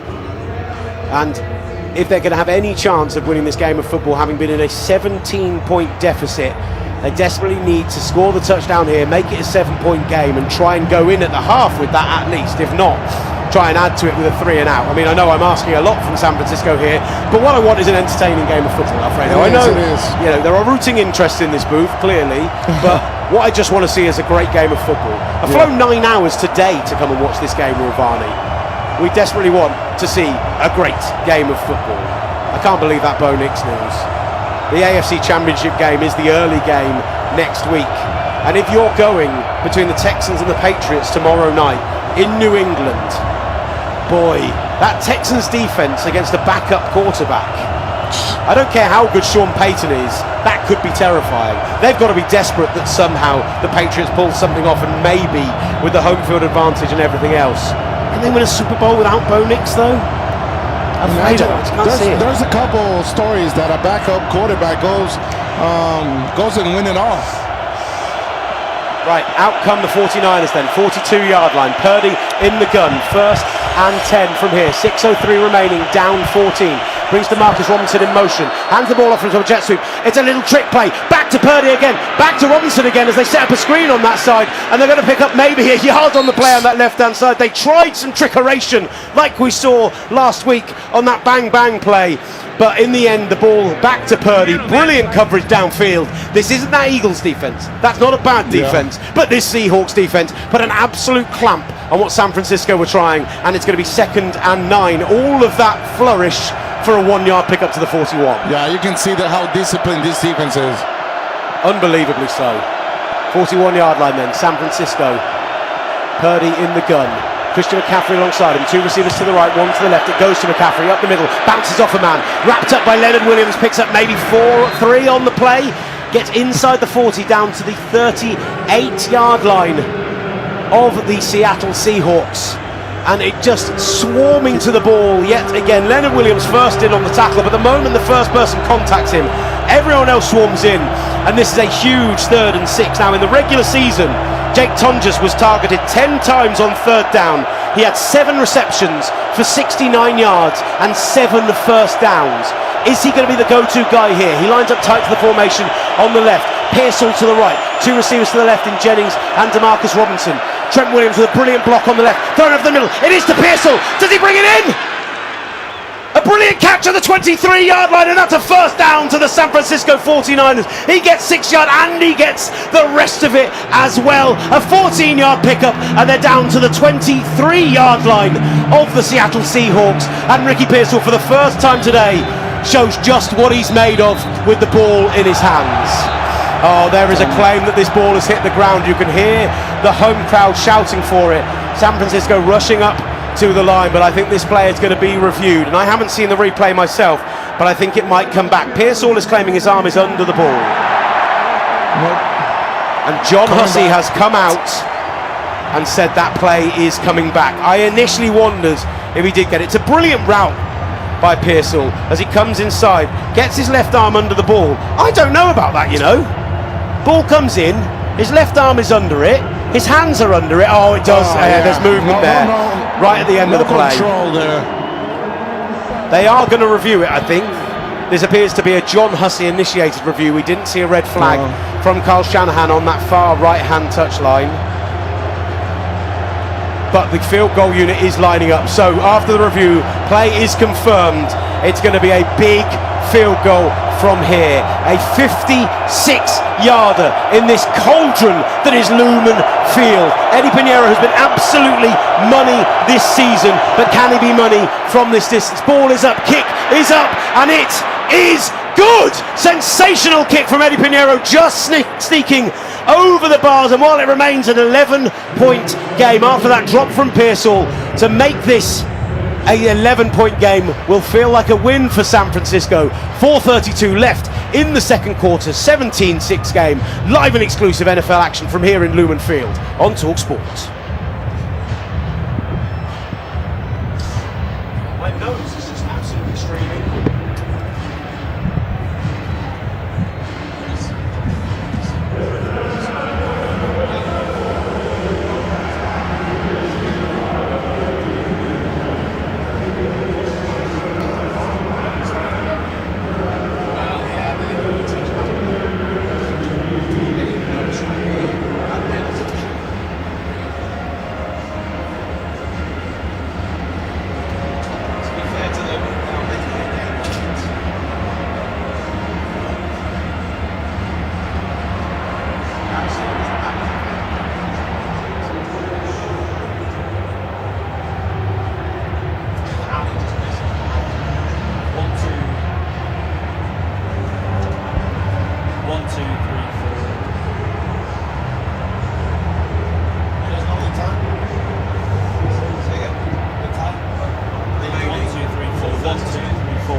One, two, three, four, 5, 6, 7, 8, 9, 10.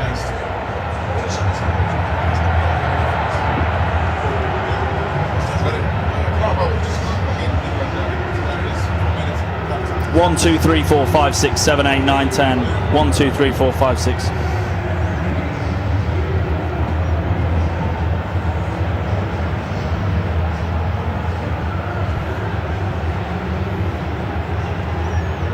Back with NFL Live on Talk Sports.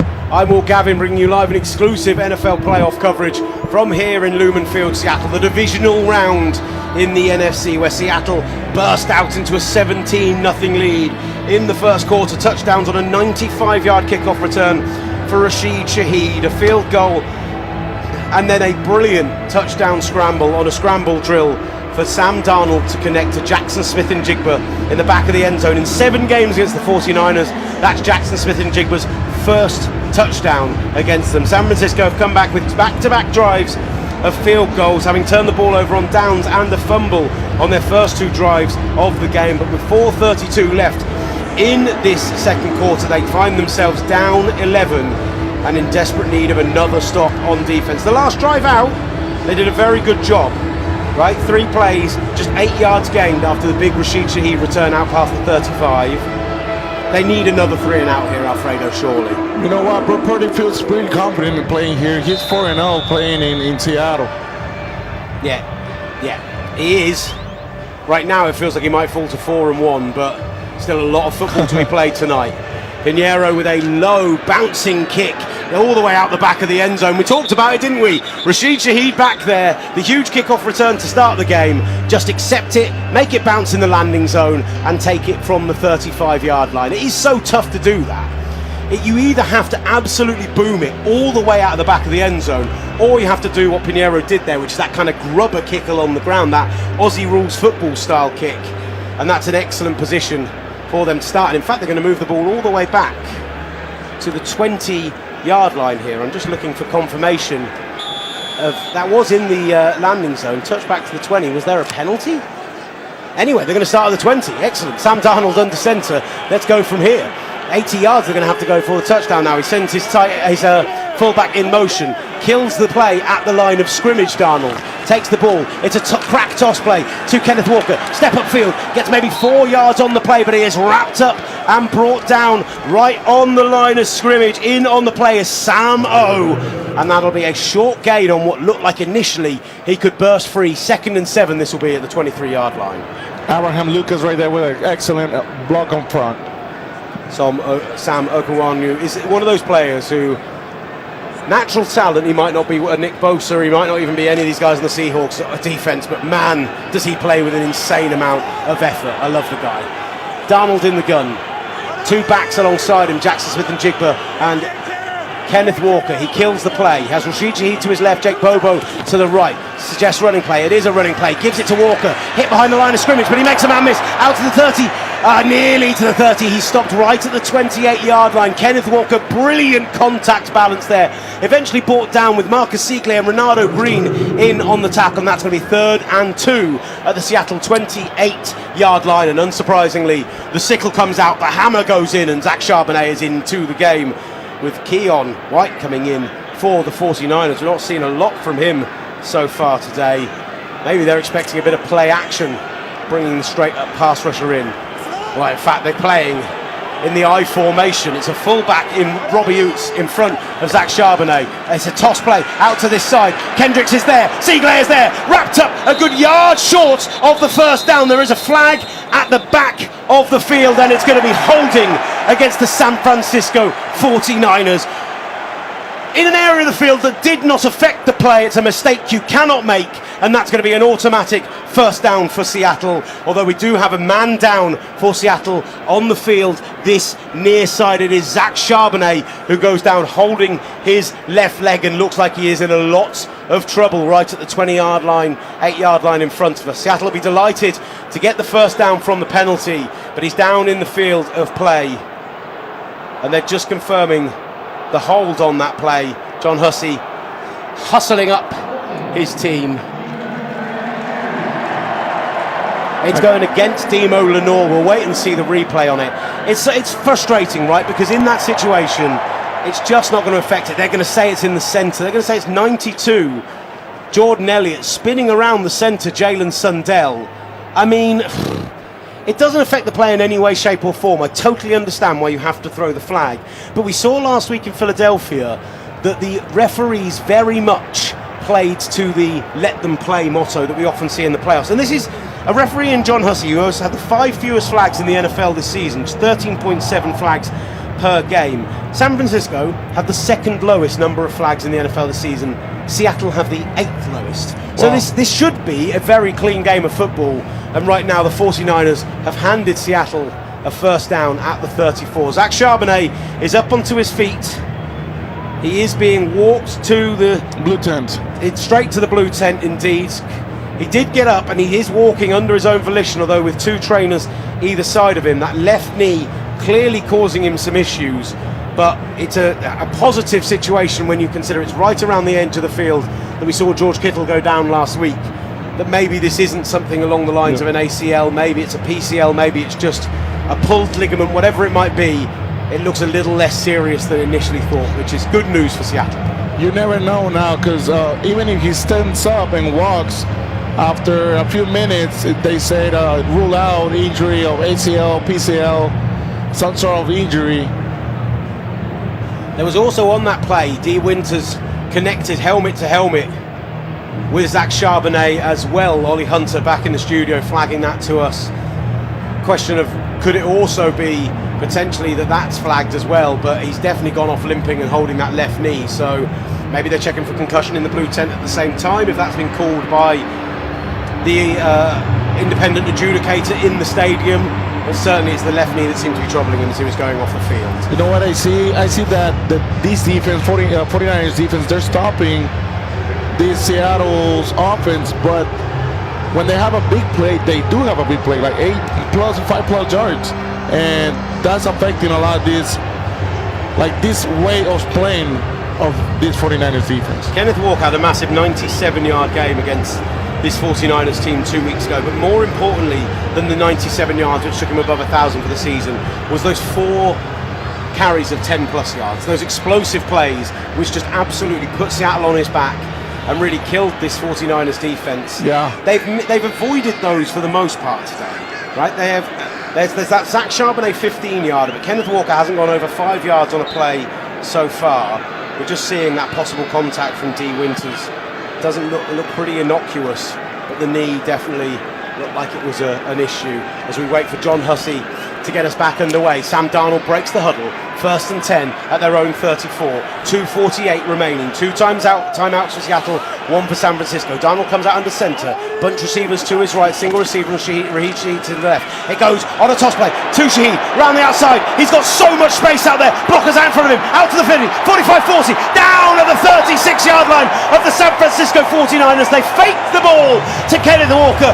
And on the end around, Raheed Shaheed with blockers out in front of him takes the ball all the way down into San Francisco territory. Goes from the 34 to the 36. He flips the field, and that's a huge chunk running play after we've just said how good San Francisco have been at stopping huge chunk running plays. 30 yards for Shaheed. Great Sabel, man. He was running down the field, still blocking Mustafa all the way. That's why you're saying that he's having a great year.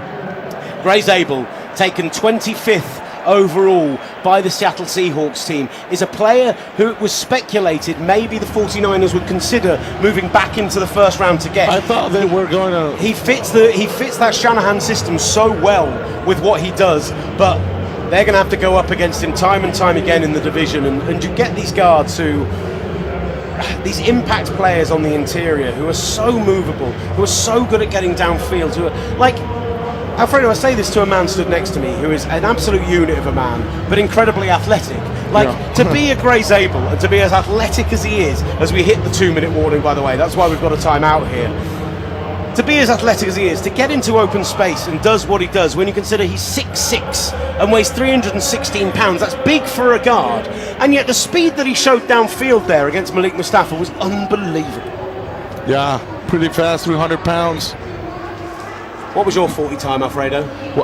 Believe it or not, I was 345 pounds and I ran 497. Wow! A sub 5 at that size is unbelievable. Yeah, I did. Honestly, I didn't even know how I did that fast. I refuse to tell you my 40 time because we did it at the Super Bowl experience a couple of years ago.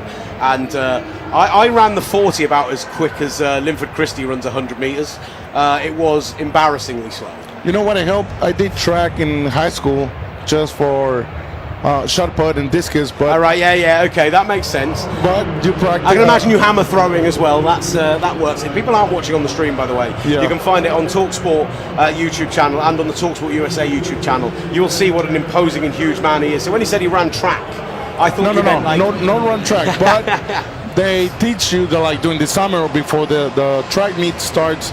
They teach you how to run, how to move your hands, lift your feet, and that actually helped me a lot. I even did dancing school to control my feet. Will Varney is with us as well, back in the booth. Will, from the perspective here, right, 2-minute warning, 49ers down 11. If they can hold the Seahawks to a field goal after that big run play, they get the ball back to start the second half. Is there any part of you that still believes? Right. Ominous. The that spoke 1,000 words there from Will Varney. Look, the fact that they're staying alive right now, I think, is really interesting. This is a team that, look, just a couple of field goals on their name, 6 points, but still just 11 points down. If they can hold the Seahawks here, go into halftime, still have something to play for, look, who's to say no? Darnold breaks the huddle. He's going to be under centre, starting at the 36-yard line of the 49ers. 2-minute warning, 1st and 10 with 2 timeouts. Sends his fullback from right to left and then kills the play and brings him back in the offset eye. Kenneth Walker in the backfield. Zach Charbonnet still in the blue 10. Darnold under some pressure, forced to roll out to the right hand side. Finds Robbie Hoots and is absolutely blasted by D. Winters as he makes the catch behind the line of scrimmage. I think they might call that, they're going to say he got back to the line of scrimmage. 2nd and 10 Seattle, but that play was blown up quickly by the 49ers pass rush, and then D. Winters just, in fact, Robbie Hoots wasn't able to hold on to it. They called it incomplete. Wow. The speed that he moved at then was unbelievable. Robbie Hoots is a big fella and he got absolutely blasted out of his boots there. Darnold in the gun, 2nd and 10 then from the 36. 4 down lineman for the 49ers. Jackson Smith and Jigba moves into the backfield. Kenneth Walker to the left. It's Jackson Smith and Jigba to the right. Raheed Shaheed lines up opposite Renardo Green on the right hand side. That's where Darnold's going to look over the middle. It's a dangerous throw. D. Winters got a hand to it. He was looking for Shaheed on the inbreaker and it falls incomplete. 3rd and 10 from the 36. Went for it all on that play, and Darnold, considering that oblique injury, trying to keep the defense honest, I guess. Back-to-back plays from D. Winters. He was injured, actually. He was questionable to play this week. Huge player to return, and if they're somehow to get past this, they could get their week 1 starters back in both Fred Warner and Dee Winters next week. Eric Kendricks is up at the line of scrimmage, as is Dee Winters. They've mugged up to the A-gap. This is exactly the look they showed against Philadelphia on the 3rd and 10. But this time they bring the blitz, pressure over the middle, and they find Jake Bobo. Bobo to the 25, down to the 21-yard line. This stadium erupts as the Seahawks pick up a first down and sit just a yard outside the red zone. They read that blitz brilliantly. Darnold replaced the blitz, got the ball out quickly, and Jake Bobo, with his first catch of the night, gets a first down for Seattle, and they're going to call it at the 20. These offensive was like one bad play, bad throw, and then all of a sudden they come with a big explosive play. So a 3rd and 10 completion, 15 yards on it, gets them down 16, in fact, to the 20-yard line. Darnold comes out in the centre, Kenneth Walker in behind him. San Francisco in a base defense look. Hand the ball to Walker, he cuts back to the left-hand side, makes a man miss, brought down by Marcus Seagley, but gets down just to the 10-yard line, and they're going to call it a first down. He might be about a yard short, 9 yards on that pickup. Will they indicate first down? I think they're going to say it's about a half a yard short. 54 seconds remaining, no timeouts taken, 2 timeouts they have, one for the 49ers, 50 seconds. Darnold comes out under centre, Walker in the backfield behind him, 2 receivers to the right. He sends Eric Sorber in motion to the tight side of the formation, gives it to Walker, cuts upside, first down Seahawks, down to the 6-yard line, and they'll have first and goal from the 6, and Mike McDonald sprints down to the touch judge on this side and takes his second time out of the half. Somebody's injured over there. Does look like somebody is down on the play, so whether that timeout would have been taken his shoulder for the 49ers anyway. Hobbling out on that far side, trying to figure out exactly who it is going straight to the I think it's Alfred Collins. Rookie Alfred Collins, who made a huge play against the Seahawks last week, getting a sack, and overall has had an excellent rookie season on the interior, considering how many injuries they've had. 2 forced fumbles, 2 fumble recoveries for him this year, and he is going straight to the blue tent on that far side. We've seen the Zach Charbonnet injury again. He's gone back to the locker room down to our far right hand side. What were you going to say? Sorry, Alfredo. Just want to ask Barney if he knows Kenneth Walker 40 time. I wouldn't even want to guess what his 40 time is. Incredibly fast. Like Sonic the Hedgehog, I imagine. You can see him on the field. You find out while we call this play. Sam Darnold's under centre at the 6-yard line, first and goal, 36 seconds remaining. He's got a tight line on the right hand side. It goes to Walker, cuts back to the left, huge amounts of space on that side. He's hit at the 4, but he gets into the end zone, strolling back. Less of a Walker, more of a stroll into the end zone. And the Seattle Seahawks take a commanding lead just before the half here at Lumen Field. That could be game, set and match. 23-6 with 31 seconds remaining in this second half. We're seeing Kenneth Walker right there exploding outside. Pick him up to the right side first. He sees the cutback lane and take it all the way. You see the speed. Take Siegel out. Ronaldo Green and Marcus Siegel on that side, but it's an overcommittal from, I think, possibly Kalia Davis on the initial run, convinced he's going to run zone to the outside. He takes the cutback, the extra point is up, and the extra point is good for Jason Myers. And with 31 seconds left on the half, suddenly we go from a 49ers team scrapping their way back into this game to an 18-point advantage for the Seattle Seahawks. 1 timeout remaining, 31 seconds. Can the 49ers put any points on the board with what time they have left? Alfredo, your wish is my command. You asked me what was that 40 time. 4.38 for Kenneth Walker, who, like we saw, Zach Charbonnet going out of this game, questionable to return, but with Kenneth Walker in the lineup, he just gets it done. And right now they are just running on the 49ers, and this is the concern for San Francisco. You want to force Sam Darnold to play quarterback, but you have to watch that run game, and you've been calling out the screen game all day, Alfredo. Sorry, can we just acknowledge as well, they had them for a 3 and out. They were short of the line of gain, and there was a hold in the middle of the field which extended the drive. Yes, on the Charbonnet injury, which will be the focus of that play, but then Kenneth Walker puts the team on his back and scores what will be the easiest touchdown in these playoffs, potentially. He was barely touched going into the end zone. Right, the Seahawks will kick off. 31 seconds remaining. A timeout for each team as Myers kicks a high looping one around the 10-yard line, fielded by Sky Moore. He's going to come inside the numbers, 25 to the 30, and wrapped up at the 30-yard line. Brought down by Mike Morris. Huge play by the defensive end, and you can see how much this Seahawks team is feeling themselves as they head into the end zone to our far left-hand side, geeing up the crowd in the Hawks' nest and feeling themselves as the 49ers will start with the ball at the 30, inside 30 seconds left on the clock. They do have one timeout. We've already seen Eddie Pinheiro kick a 56-yarder in this half. Do they try and go for a big play on first down here and see if they can get... Listen to that noise, listen to that sound from the Seattle crowd. 28 seconds. One timeout, Purdy in the gun, stomps his foot, gets the ball, it will be a straight drop back.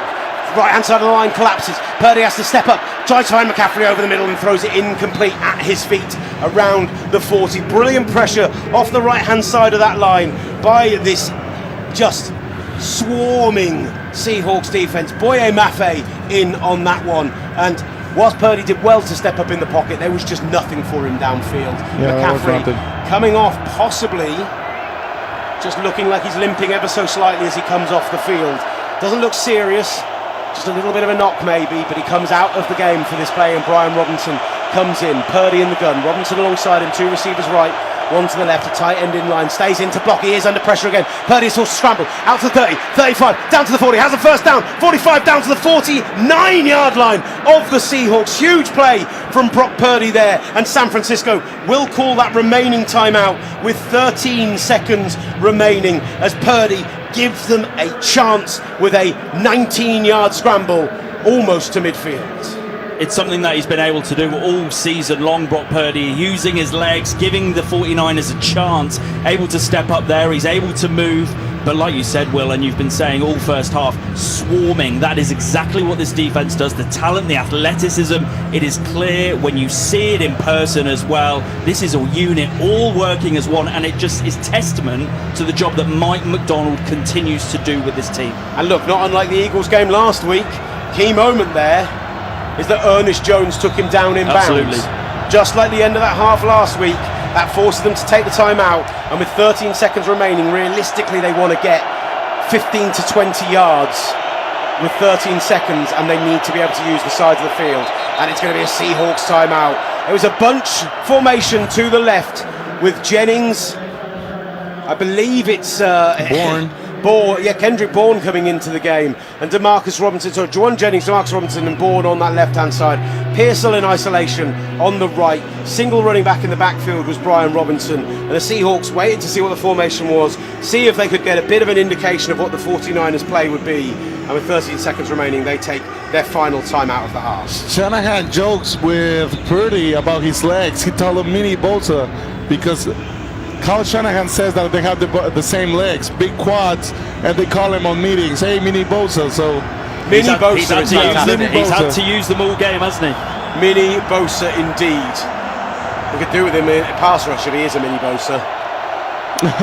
Brendel comes out under centre. They do remain with the trips receivers to the left and Pearsall single to the right. Jake Tungis alongside the line on the right hand side. Purdy takes it, 5-step drop back, looking to the left, has to throw the ball away, going to Tungis. Is that going to be intercepted? No, he's going to be out of bounds. It is caught by the Seahawks defender, but it's essentially a throwaway. Takes 6 seconds off the clock, and with 7 seconds remaining, a chance to take the ball away for Devon Witherspoon, but Purdy throws the ball away and it will remain 2nd and 10 around about the 46-yard line, 47. You want to get to the 35 to have a good field goal range, but I know Eddie Dinero can make it for the 40. It's the 48-yard line. Brendel comes out, puts a hand on the ball. Robinson alongside Purdy in the backfield. They're showing pressure off this left-hand side from Uchenna Nwosu, who's roaming across the formation. They are basically going for a Hail Mary here. Purdy throws, looking for the end zone. Ball is up in the air, and it's nearly brought down by Jake Tungis, but batted to the ground, and that is how the half will end. Nick Emmanwori with the seatbelt celebration. Devon Witherspoon in there as well. And as the sidelines empty and head back to the locker room, what a first half performance from the Seattle Seahawks. Just sensational stuff from literally moment one as the opening kickoff goes for a just huge 95-yard kickoff return. Then Jason Myers with a 31-yard field goal after the 49ers turned the ball over on downs just inside Seahawks territory. The Jake Tunges fumble is turned into a 4-yard touchdown pass from Sam Darnold on the scramble play to Jackson Smith in Jigba, and in a 17-0 hole, the 49ers looked out of this game. 2 long field goal drives kept them in it, but at the end of the game, end of the half, Kenneth Walker off the left end for 7 yards might have put this one to bed. 24-6, the Seattle Seahawks lead at halftime, an 18-point lead. And if there's going to be a comeback here for the 49ers, they get the ball to start the second half, they're going to have to score quick, Will Varney. There is plenty of work for San Francisco to do. Right now, the 49ers are in a hole and they need to dig themselves out. The Seahawks lead the 49ers at halftime, 24-6. The victor of this game heads to the NFC Championship. I'm alongside our co-commentator Alfredo Gutierrez, the former 49er. Before we focus on what San Francisco needs to do in the second half to turn over this deficit, let's start by assessing it from a Seahawks perspective. Best possible start, 95-yard touchdown return from the kickoff for Rashid Shaheed. He comes into this team, they trade for him, they bring him in for special moments like that. But just tell me, how impressed have you been with what the Seahawks have been able to do in that first half? Pretty impressed. This defense is playing really tough, really physical, and you see it through the NFL, but this seems totally different because you see the gap. The gaps are open, but you see how this defense closes this gap really fast. They're playing coverage. Their coverage is playing pretty well too. It's discipline. You don't see that anymore. Like you find a way to put yards on defenses, but these defenses become pretty difficult to pass and rush the ball. And look, we spoke about the Seahawks defense and what they're able to do. The offense, there was a lot of focus in that first half because of Sam Darnold. Talk about his injury and what he's going to be like coming into this game with that oblique. Looks okay, hasn't been put under too much pressure. Malik Mustafa got a sack on him early in the first quarter, but right now he's playing okay, and it's all about the 49ers. Can they put pressure on this offense? Can they stop the run? What do you think is crucial for the 49ers come the second half? When they're in that locker room right now, what does the message need to be if they're to get back into this game? We have to stop Kenneth Walker. I mean, that's the communication I'm going to tell my players if I were with the 49ers. You have to stop the run, be able to make them a 3rd and long or 2nd and long, but having a tackle for loss or something, because you need to force Sam Darnold to throw this ball. He's injured. He has an oblique injury. He can't throw well to his right side. We'll see him. Will Gavin, he saw him before the game throwing. So I would recommend to really stop this run game and focus on trying to Sam Darnold to throw the ball. Plenty of work for the 49ers to do right here at Lumen Field. As it stands, they will not be playing at a home Super Bowl in just 3 weeks' time. Super Bowl 60 at Levi Stadium in Santa Clara. TalkSport will be there live on the ground, bringing you the call.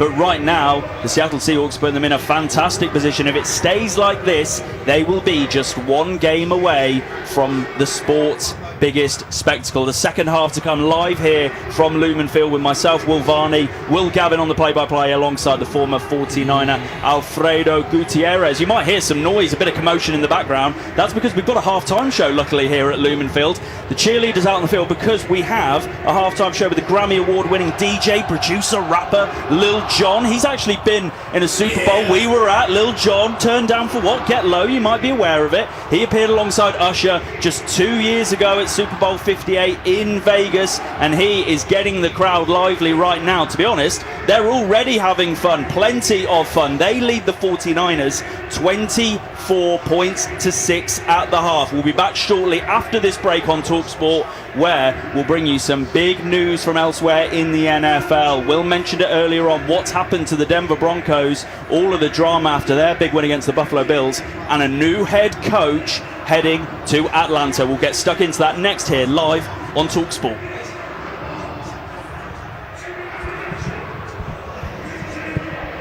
Yeah, let's do it. Yeah, sweet, man. You're clear now, man. Great stuff.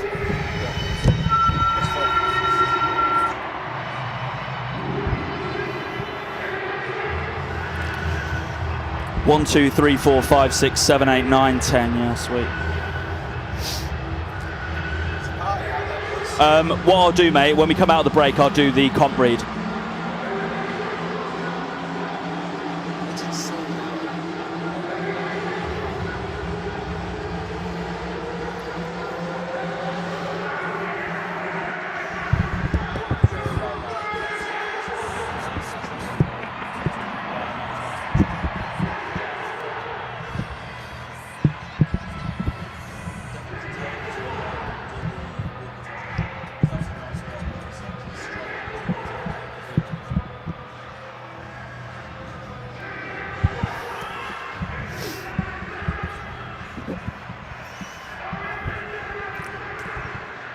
One, 2, 3.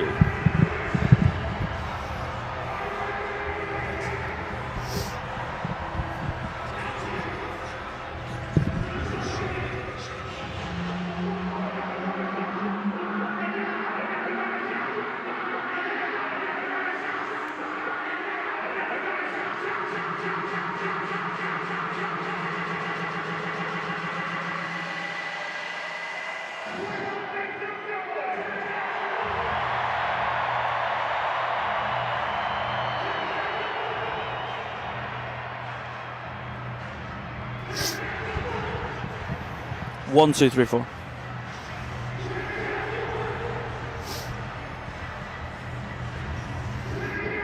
Yeah, so mate, I'll do the comp read out of the break if that's cool.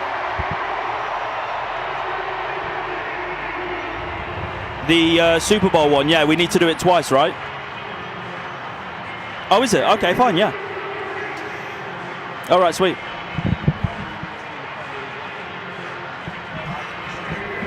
Will wants to do it once more if that works with you.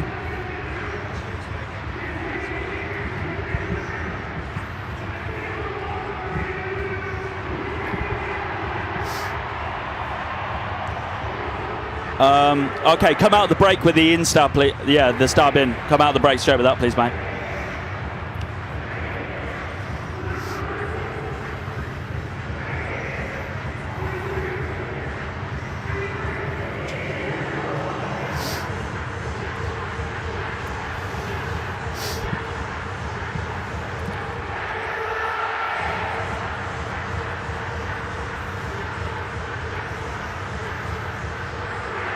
All right, man.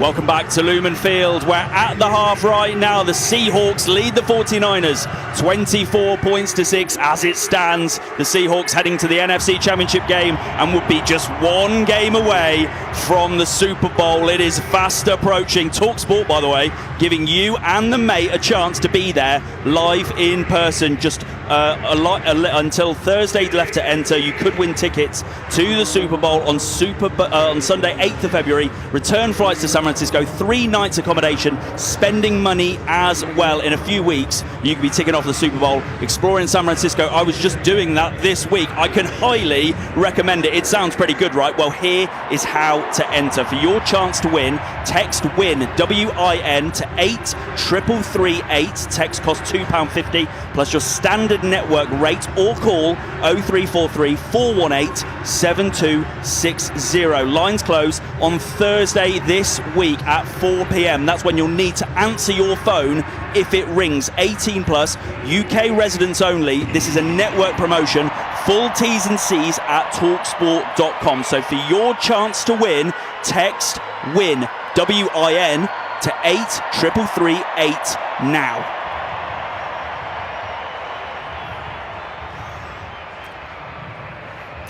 Well, live here at Lumen Field, the lights back on and the team's heading back out onto the sidelines. I wonder what the messaging has been from Kyle Shanahan to his team, as the 49ers have plenty of work to do. Just some news coming in from the NFL over the last couple of hours. You heard Will mention it earlier on. Goodness me, what drama in that game between the Denver Broncos and the Buffalo Bills. The Denver Broncos booking their spot in the AFC Championship, but head coach Sean Payton announcing in the last hour or so that quarterback Bo Nix fractured a bone in his ankle on the second to last play of that game, and therefore will miss the rest of the season. Jarrett Stidham is the current backup for the Denver Broncos. Just a terrible situation for Broncos fans, for Bo Nix, and goodness me, they will be either facing the Houston Texans or the New England Patriots. That game is tomorrow, and both teams will be licking their lips at the prospects right now, heightened prospects of featuring in Super Bowl 60. Also, some other big news coming in the last few minutes, or a fascinating coaching cycle, it has to be said right now. John Harbaugh signing a 5-year deal with the New York Giants today to be their new head coach, and in the last few moments it's been announced the Atlanta Falcons are finalizing a deal to hire Kevin Stefanski, the former Cleveland Browns head coach, as their new man in charge. He's a two-time NFL Coach of the Year. He flew to Atlanta today, and he will now stay on to look to take over the Atlanta Falcons and take them potentially into the playoffs next year. One team, or two teams should I say, currently featuring the playoffs are the pair we are watching in front of us live at Lumen Field, the Seattle Seahawks and the San Francisco 49ers. The problem, time is running out for one of these sides in the 2026 playoffs. Goodness me, work to do for the 49ers as they huddle on the sideline straight ahead of us. And it has to be said, there must have been a serious talking to from Kyle Shanahan alongside on play-by-play for us, Mr. Gavin Will. I asked Alfredo at the half, what does Kyle Shanahan need to do to get this team reinvigorated, really back in this? There's still a game to be played. I know there's a big deficit, 24 points to 6. What do you think that needs to be changed by the 49ers if they're going to get something out of this game? The big problem so far has been mistakes. It's been sloppiness. It's been particularly defensively. You look at the pass interference play, which extended that drive when they could have held them to a field goal. Marcus Sigley. Now, they get to getting pressure on Sam Darnold. They have done it time and time again, actually, in this half. Like, surprising amount of pressure, surprising collapsing of the pocket, considering what this pass rush has been this season. But Darnold, hit as he throws in that situation, he throws an absolute wobbler. It's about 2 yards short. And what I think it's Smith and Jigba does, if I remember correctly, although when you're calling the game, of course, you do lose a little bit of that. I think it's Smith and Jigba. What he does absolutely sensationally is he sees the ball's going short, he knows Sigley's over his shoulder, and he stops. And he lets Sigley run into the back of him, and you get a pass interference play. It's brilliant wide receiver play from a guy who's just in his second year in the NFL. And then you have the opportunity to stop them with 4 minutes left on the clock, on a 3 and out, get the ball back, make it into a one-score game, and you stop them, and you get a holding call on the defensive lineman away from the play. Like, just didn't need to happen. He did not need to spin the centre round. Walker is running off the left tackle. It's not affecting the play in any way, shape or form. It's a correct call to make the call. I'm not saying they shouldn't have made the call. What I'm saying is that's a mistake you just can't make if you're this San Francisco 49ers team. Everything has to be perfect in this second half, and that's going to be very, very tough to achieve. As we get ready to get underway in the second half, we see DeMarcus Lawrence. There is a lot of talk about Christian McCaffrey. He ran into and potentially got hurt on his shoulder on a play up against DeMarcus Lawrence when he stayed in to block.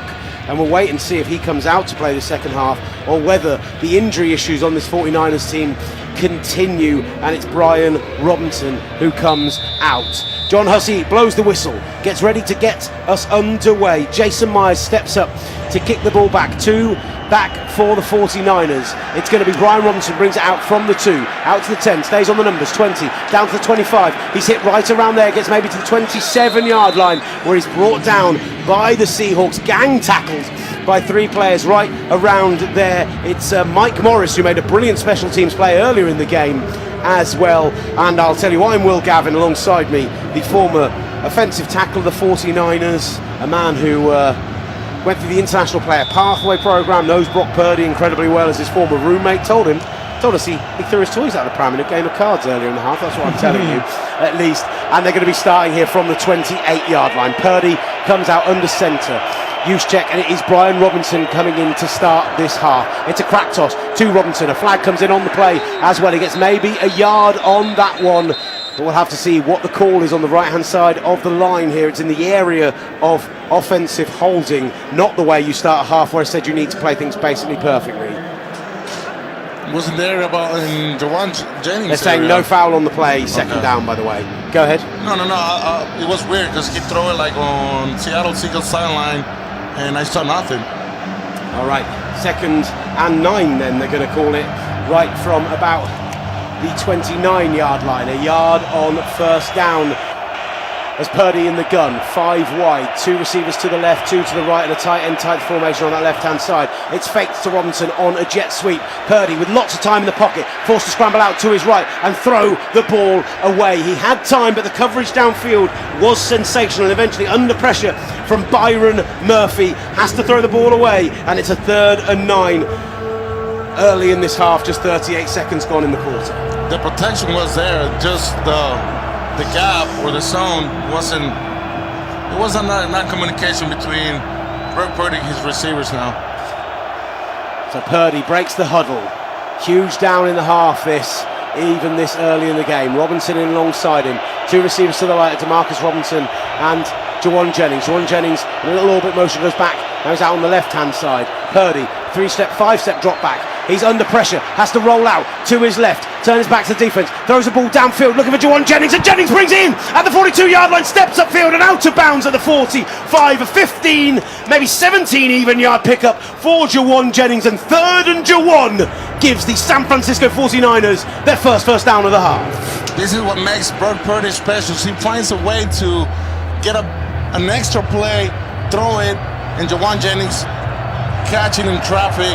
Absolutely ridiculous. It's a brilliant scramble drill. Both DeMarcus Robinson and Jawan Jennings found a way to make themselves available downfield, and it's a first down at the 48 for the San Francisco 49ers. Kyle Juszczyk going in formation from the right to the left. It's a heavy set on the open side of the formation. They fake the handoff to Robinson. He's under pressure again. 2 Seahawks closing down Purdy. He's forced to roll out all the way to the 30 and then throw the ball away right around the sticks on this right-hand side. Jordan James in the area, so it won't go as grounding, and he's well outside the tackle box as well. But coming to the ball, Jaron Reed, the big nose tackle, chasing him all the way down, and Leonard Williams also in the play as Jake Tungus goes off the field limping. He was making a play downfield, and that's a non-contact calf injury for Jake Tungus. Can they get absolutely any breaks, this 49ers team?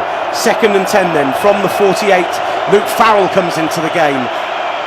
Kyle Juszczyk in as well, goes from left to right, 21 personnel as it's a fake and a handoff to Brian Robinson, makes a man miss, gets up to the 45-yard line, and Seattle Seahawks lovely pickup of 7 yards on that second down, and it'll be 3rd and 3 in Seattle territory at the 45. And boys, I think we're looking at 4 down territory if you're anything inside 5 yards right now for the San Francisco 49ers, down 18. It looked like Jordan James there. Jordan James was going to come out of the game, then was sent back in, then came out again. So Luke Farrell is into the game.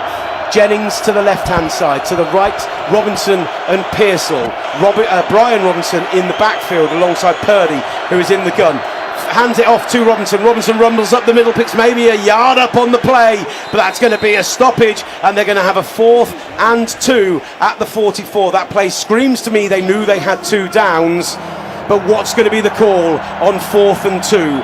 Kyle Shanahan, this is a moment where you need to prove that bag of tricks you've got can beat Mike McDonald, the man brought into this division to stop the San Francisco 49ers, to stop the Los Angeles Rams. He's seen as the McVay and Shanahan killer. And it's 4th and 2 at the 45. Purdy in the gun, Brian Robinson alongside him. He brings Pearsall back in line. DeMarcus Robinson on the outside. Straight drop back for Purdy. He's under pressure and he's brought down at the 40-yard line. Leonard Williams with a brilliant breaking through of the line. And on a 4th and 2, it's an 8-yard sack for Brock Purdy, and that might be the game killer. Leonard Williams with his 8th sack of the season. Man, absolutely animal right there. Leonard Williams, he has a stunt. He pushes McKivitz and has this timing on the guard. The guard and Dominic Pooney and Colton McKinnon had to communicate the stunt on time. They didn't, and you have Leonard Williams right there with a big sack. Absolutely huge, and the Seahawks offense immediately come out into the field. The defense out there as well. I'm not sure if we have gone into a TV timeout then. I mean, I said this had to be a perfect half. They actually call it a 14-yard sack. I always struggle when it's around the 50-yard line to get the numbers right. 14-yard sack for Brock Purdy, and Leonard Williams breaking through that line, Will Varney, just barreling down on him like a freight train. It is everything this defense is and what we predicted this season, the growth of this unit entirely. I love the penetration that they get up front on that defensive front. It's the physicality of the defensive backs which make it so difficult for Brock Purdy when he's looking downfield, and ultimately there, Leonard Williams, who has had a stellar campaign, is once again able to make a big play in a big spot. And right now you just get the sense with this stadium, just looking around, a lot of blue, a lot of lime green, those free pom-poms they've been handing out to fans starting to swirl in the air a little bit more. It feels like there's a jig in the step of Seahawks fans in this stadium. They're starting to believe not only are they on their way to the NFC Championship, but they can be a genuine contender when it comes to winning the big game in Santa Clara in 3 weeks' time. It's interesting talking to Seattle fans around the city, and even talking to a member of staff who I shall not name here in the building. The feeling going into this week from the Seahawks, after Jawan Jennings said they're the team we want, after the 49ers wanted to come and prove themselves, was we are too much for this 49ers side. It doesn't matter about them being banged up. We're going to swarm them. We're going to beat them at their own game. And honestly, I was told pretty clearly that their concern was having to face the Rams next week. That they almost weren't worried about this game. And it's harsh on the 49ers in terms of what they've achieved this year, to get to 12 wins, to win in Philly last weekend, with everything that they have gone through. Kyle Shanahan's coaching job has been absolutely unbelievable. And actually Robert Saleh the last 2 weeks has thrown so many more wrinkles in as well. But you just get to a point where there is too much for you, and there's too much quality on the other side, and that's what the Seahawks have shown today as Kenneth Walker comes out alongside Sam Darnold and Robbie Oots on his left-hand side. Jackson Smith-Njigba goes from left to right. Ball goes into Kenneth Walker's gut, and there's a big holding call potentially right around that line. I do not understand there how Cleveland Ferrell has not had a holding call called for him up against Charles Cross, the left tackle. It's right around the area of play, and instead it's going to be a 7-yard pickup down to the 35-yard line. Seahawks 2nd and 3. That is astonishing. I'm sorry. I know, like, this whole week I've been telling people, because I'm a 49ers fan, I know that, and I'll get that out there, but I've been telling people all week, I am unbiased in my commentary. I do everything I can to make sure I'm not. I promise you that's not unbiased. That's a missed call. Darnold comes out under centre on this 2nd and 3 then from the 35, stomps his foot.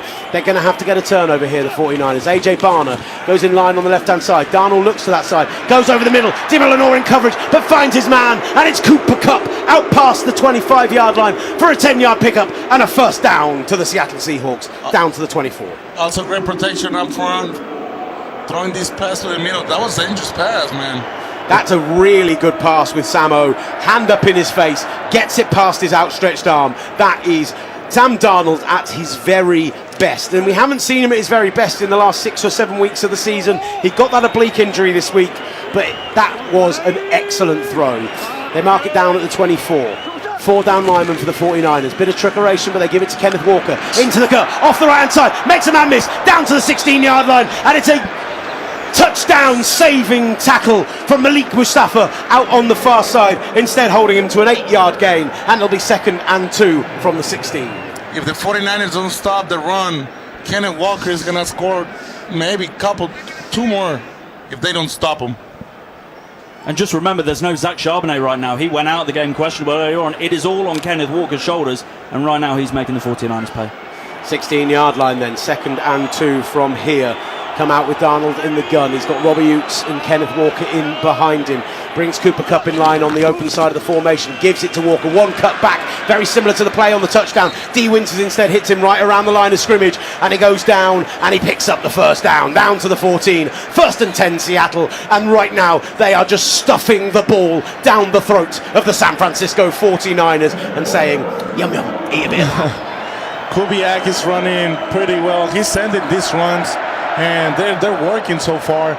I would recommend to keep them running, bleed the clock. Clint Kubiak, an offensive assistant under Kyle Shanahan for so long, alongside his brother Clay, now the offensive coordinator of the Seattle Seahawks. Darnold comes out under centre, sends Rashid Shaheed from right to left. He's going to drop back, he's going to throw, and he's going to be sacked right around the 22-yard line. It doesn't feel like there's a lot left in this game for the 49ers, but a big moment for that defensive line as Kalia Davis breaks through and brings down Sam Darnold for the sack. Alfred Collins back into the game as well. Brilliant penetration up front against the centre, and Kalia Davis sacks him for a big loss on that first down. That was C.J. West, rookie from Indiana. Great penetration from the middle. They call it an 8-yard sack back to the San Francisco 22. It was C.J. West. Great call, Alfredo Gutierrez. So ball is at the 22 now, 2nd and 18. Darnold in the gun, sends Kenneth Walker from his left to his right-hand side. Play clock right down to 1 second. Darnold hands the ball to Walker off the right-hand side, and he's eventually pushed out of bounds at the 15-yard line. Demo Lenore is out there, D. Winters as well, and Lenore and Walker get in each other's face at the end, and John Hussey just gets in there and says, enough of that, boys. Let's break this one up and give you a 3rd down. You gotta be smart. Another penalty will definitely kill this defense. 3rd and 13 then. They did manage to pick up about 5 yards on that play. A touchdown here definitely kills this game. A field goal, it's a 3-touchdown game. It feels pretty dead, but what can San Francisco do on offense? Jackson Smith and Jigba and Eric Sorber swap sides of the formation. It's 5 wide with Darnold in the gun. Pressure early doors. D. Winters in his face. Finds a man over the middle. It is Jackson Smith and Jigba. Gets down to the 5-yard line. Tackled there and brought down a yard short of the line to gain. Brilliant blitz replacement yet again from Sam Darnold. Saw the blitz coming. Found his man over the middle on a quick pass to Jackson Smith and Jigba. And they're going to send out the field goal unit on 4th and 2 from the 6. I like them killing the game here. I like them saying, Brock Purdy, you drive 94 yards and come again. Sorry, hold on. You're the man who takes the points every time, Alfredo. Why are you agreeing with me now? No, I agree with you. You have to go for it and try to kill this momentum. I mean, you have momentum right now. You're moving forward. Kill this defense and take some points. So it's a short field goal, 24-yarder. Kick is up and kick is good. Jason Myers with his 3rd kick of the day makes it a 27-6 game with 7:07 left in the 3rd quarter. The Brock Purdy-led San Francisco 49ers will be back out for a drive up next here on the Talk Sports. See it. Thank you, pal. Happy with everything?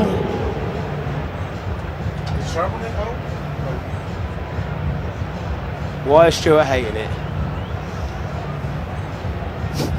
Tell him he's a prick.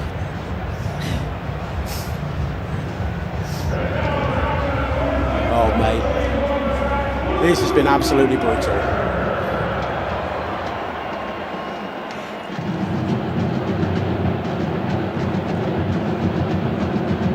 That's it. Keep telling me I'm amazing.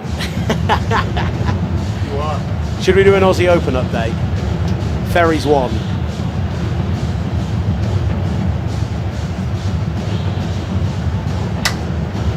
I can't hear it, so you're going to have to cue me.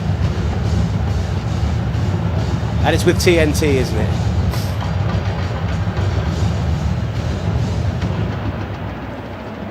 Did you post it in the group or send it to me directly?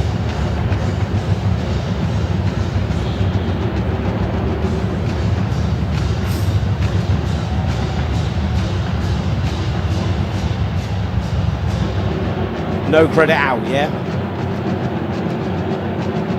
Thank you, Stuart.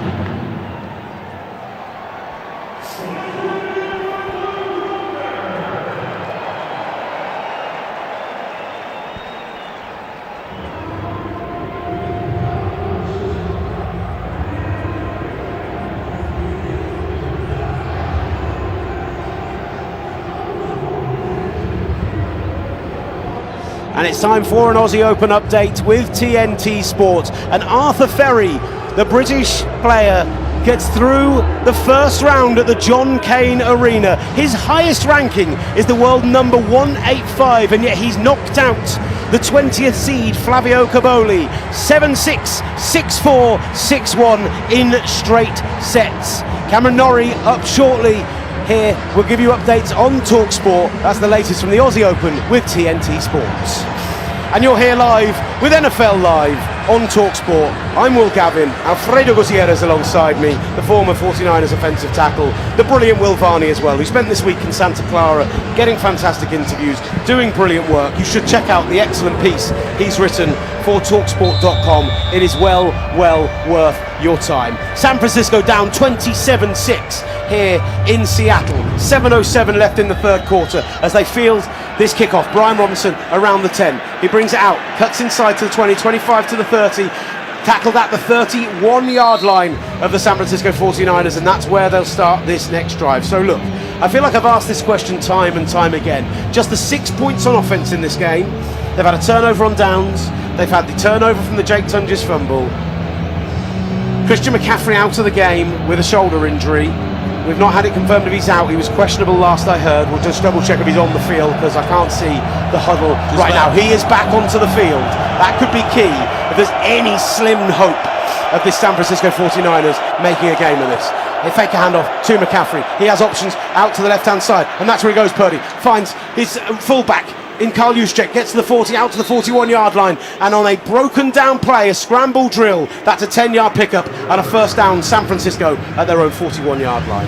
Oh, Karl Juszczyk, so good to watch. I like Karl Juszczyk, he's amazing. He left the team. He was cut because his contract was too big. Left for 3 days. 3 days, yeah. And was brought back. So devastated they were in their decision on a team-friendly deal, and he has been brilliant this year for them. Purdy in the gun, McCaffrey alongside him, sends Ricky Pearsall from right to left. Single receiver on that left-hand side is Pearsall to the right. Fakes the handoff to McCaffrey, looking for a shot downfield. Had lots of time in the pocket here, Purdy, on this left-hand side. Goes over the middle, and it's picked! Intercepted! And that is the game! The man over the middle, the man of the moment, the man who ends things for the San Francisco 49ers is the brilliant Ernest Jones with his 6th interception of the season. And as Brock Purdy tries to force the ball into coverage, Jones steps in front of it and just makes another huge play for the Seattle Seahawks defense. Unbelievable stuff. Mike McDonald, take a bow. You have been brilliant this year. This defense has been just unbeatable, and right now they look the favourites from the NFC to go to the Super Bowl. I believe after this, Aiden is gonna be in a plane. Wow. Going to see some interviews. There's a lot of coaching jobs right now. Huge shout out to Adam Durdy. I know I gave Mike McDonald all the praise in that moment, but Adam Durdy has coached up this defense absolutely brilliantly. Purdy had so much time in the pocket then, tried to force it to Tunges over the middle, and when you're trying to force the game, you make the mistakes, Will. And that's it, when you're down 21 points and you're trying to do anything to get back into it, you are going to make mistakes. It's a great play once again from Ernest Jones, who has really shown this wealth of talent in this linebacker room, particularly for the Seahawks, but what he's able to do, the lights dim round Lumen Field, once again just building this atmosphere, hyping these fans up if they needed any more from what they've been able to do already, the fun that they're having in Lumen. But right now, this is just a formality at this point, and it's a sad end to what has been a superb season for the 49ers. Yet again, the injury bug bites. Jake Tonges going out with that non-contact injury. Christian McCaffrey getting banged up even though he came back into this game. And it just feels like once your fuel is running out, you're unable to start the car, and it feels like that's the problem the Niners have had in this game. Going up yet again against an elite defense, they've struggled to find the answers, and I wonder, is that a play calling thing, Alfredo, or is that genuinely just the amount of talent, the lack of talent they've got left? Can I interrupt? Yeah, of course. Drew Lock's coming into the game. He is? Oh no, he's not. I thought he was. Drew Lock was throwing on the sideline Yeah. like he was coming into the game, helmet on, and I really thought that they were this confident, 3 touchdowns up, that they're going to go, let's throw the backup in with 6 minutes left in the third quarter. I apologise for interrupting. You were making some excellent points, but the way they were set up there, I heard that back in the studio. But the way they were set up there, that was looking like Drew Lock was coming into the game. But what is it then, Alfredo? The fact that they are lacking so much talent, their superstars are gone. They've embraced this underdog tag with this not a ragtag group of guys they've got, but still it's not George Kittle, it isn't Nick Bosa, Fred Warner. They've had to get and make do. What do you make of what we're seeing right now? Is it a play calling issue on offense, or is it they've not got these guys available? I'm gonna give all this credit to this Seahawks coaching. They've been awesome and incredible this entire year. That's why they're the first seed. Darnold breaks the huddle, gets under centre. They'll start this drive from the San Francisco 47. 1st and 10, 6:09 left in the quarter, up 27-6. They fake the handoff, rolling out to the right-hand side, find Jackson Smith and Jigba. Demo Lenore in coverage, pushes him out of bounds for a short gain across midfield. It's about 3 yards, and that'll be 2nd and 7 from just inside the 45. Gray Sable again. He doesn't go back. I love him so much. They try to push him, and his anchor. He's pretty good. It's a superb offensive line. The fact that they had Charles Cross back, he didn't play in that Week 18 game, but even then they're just solid across that line. It's so hard for the 49ers Amari to do anything. Amari Knight is actually in for Charles Cross right now. I wonder if that's just to protect Charles Cross on the left-hand side of that line. They hand the ball off to Kenneth Walker, who tries to make a man miss up the middle and is hit by Demo Lenore back at the line of scrimmage, and 2nd and 6 becomes 3rd and 6. Maybe they give him half a yard on that one, but the 49ers defense holding the Seahawks right now just outside of field goal range. Jason Myers' career long is 61 yards, so this is in field goal range technically for him, but it would be a 60-yard field goal. I'll go for it. Darnold comes out in 5 wide on this 3rd and 5. They do give him the yard on the play. 49ers showing blitz. Linebackers mugged up in the A-gaps. Renato Green one-on-one against Rashid Shaheed. They look to the other side of the field, and they've got a man absolutely wide open in Kenneth Walker. Past the 30, goes down at the 28-yard line of the San Francisco 49ers. Clint Kubiak with a brilliant play design against the pressure from San Francisco, and that's a 10-yard pickup on 3rd and 5. There's a smirk on Sam Darnold's face because he slightly overthrows this ball, and if it is just a touch less, Kenneth Walker is going the distance here. They're able to seal it off on the edge. He's able to get them. I was so ready to call a touchdown. Exactly, then. and that's it. I thought it was a go-to, and Sam Darnold, you can just see that smirk. He knows that should have been a tutty. I girdled my loins ready to shout for the people of Seattle one more time. Instead, Darnold in the gun. He's got one back in alongside him, and indicates that he wants to change in the protection. Fakes the handoff and gives it to the back, running off the left-hand side. It's Rashid Shaheed in the backfield, and he's hit at the 30-yard line, and that's actually going to be a loss of yardage on the play. Losing about 3, going out at the 30. It's going to be a 2nd and 13. D. Winters having a good game so far. It's just one score is for it shouldn't be less, but the first kickoff return kind of killed this game.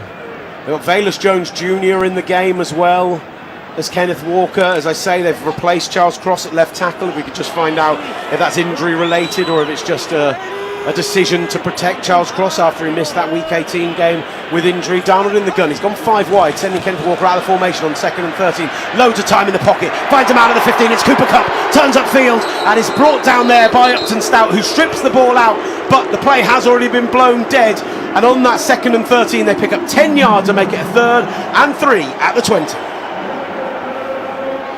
I was just going to say, Will, you asked me to look at Charles Cross's status. It's interesting. A lot of people on social media believing that this is potential, just resting after that hamstring injury, but he is questionable to return with a foot injury, went straight to the locker room, and that's a big loss. Interesting stuff. They actually put it all the way up at the 16-yard line. It's difficult to see the lines from our position up here. I apologise. It was the 15, not the 20, but it is still they're calling it a 1st and 10 from there. Darnold under centre. Turns and looks to hand the ball off, and they blow the play dead, and it's going to be actually a timeout called by the Seattle Seahawks, something they didn't like on the other side, or maybe the time was running down on the clock again. I can't see the play clock from where we are in this booth up here. I'm desperately trying to bend over and see that end zone over there. Hey, here we go. Someone listening to us live right now on TalkSport, making a bit of a sad face at us from NFL Films, listening on the app. A huge fan of that. That's really thrown me. I don't know why. That's great to see. There you go. I can tell Will prefers to be with the crowd instead of the box. Well, this is it. Look, this is a whole new experience for us. We are, if you're watching us on TalkSport, on the TalkSport YouTube and the TalkSport USA YouTube channel right now, you will see our commentary position very cozy, very snug. We had plenty of space in Philadelphia last week. We were jumping around. And now it's a little bit cozy. It was really cold. It was cold. Now I'm warm. I feel like I'm on the beach. If you are watching, get in the chat and let us know. We'd love to hear from you. We need something to fill our time for the rest of this game. I'm kidding. Sam Darnold under centre sends a man in motion in Eric Sorber, hands the ball off to Kenneth Walker, makes a cut upfield, and Kenneth Walker is going to go in for another Seattle Seahawks touchdown. He has been nothing but sensational today, Kenneth Walker, and off the left-hand side of the line. All year long this year, the knock on him has been he's not had the touchdowns. They've gone to Jacques Charbonnet in the red zone. Today he says, oh, no such issues, sir, as he goes for his second rushing touchdown of the day, and the game is 33-6. He's been so explosive that no one can touch him. He just went running. Even Mustafa tried to catch him. He couldn't. He's so fast. The blocking on the end of that line from Amari Knight and AJ Barner was nothing short of sensational. I feel like I've said sensational a lot in the last 10 minutes, but that's how I would describe this Seahawks team as the extra point goes up and is good. 34-6, 2:23 remaining. Jacques Charbonnet, by the way, is on the sideline with Kenneth Walker. He's helmet off. He's not going to be back in the game, but he is standing. He is with his teammates. He is hugging them and celebrating as this Seahawks team are getting ready to host the NFC Championship game next weekend. A game we will bring to you live on TalkSport, where you're listening to NFL Live. But I will not be flying to Seattle again. Say again. Yeah, it could be. 100%.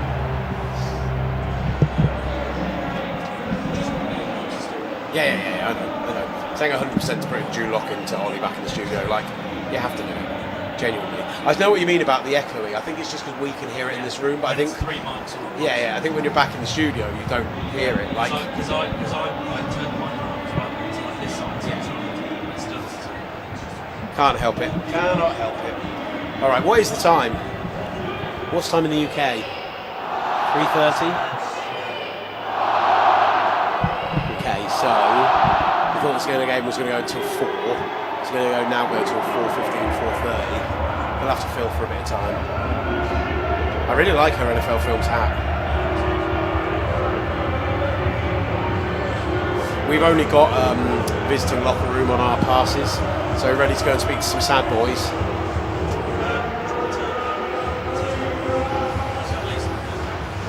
Yeah. I told her that.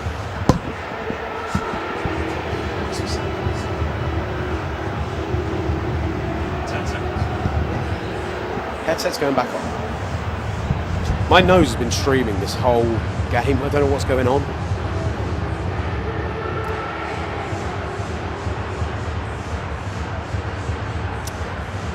Back with NFL Live on the TalkSport. I'm Will Gavin here in Lumen Field, Seattle, where we have seen a dominant Seahawks performance. Maybe a changing of the guard in the NFC West. This division all season, the first division in NFL history to deliver 3 12-plus win teams, to deliver 3 of the 4 teams in the divisional round. It has been just brilliant to watch all year long. The backs and forth, the battles between these teams. But tonight, Mike McDonald, Adam Dirty's defense have just done an absolute number on the San Francisco 49ers, and they now hold a 28-4 touchdown lead on San Francisco as Jason Myers boots the ball away, looking to around the 5-yard line where Sky Moore will bring it out from. Out to the 20, 25, maybe has a hold to the 30, and he's tackled right there at the 30. A brilliant piece of special teams play. The man in on the tackle is Ty Okada, and that's where the 49ers will start this next drive, right at the 30-yard line. There's a question that I want us to I want to permeate over the next quarter. This right now, it looks like a foregone conclusion. The Seahawks will be heading to the NFC Championship. But I want to point the question to both of you. How good is this team when you consider, are they a genuine Super Bowl threat? We can get into that as the next quarter, presumably. I think it'd be difficult to not call them a genuine Super Bowl threat. After the 2 games in the last 2 weeks against the 49ers, I think they're the favourites. As Christian McCaffrey gets the ball up the middle and loses a yard on the play. We talked about swarming with this defence. We talked about a freight train as they charge down on them on every single play. And Christian McCaffrey can't even get back to the line of scrimmage here. And look, it's the end of the season for this 49ers team, more than likely, unless we see a borderline miracle from this team. And we've had more fourth quarter comebacks of 28 points or more than any other season in NFL history. There have been 5, I think, 21 points or more, sorry. 5 comebacks of that size this season. It's absolutely unbelievable that that's happened.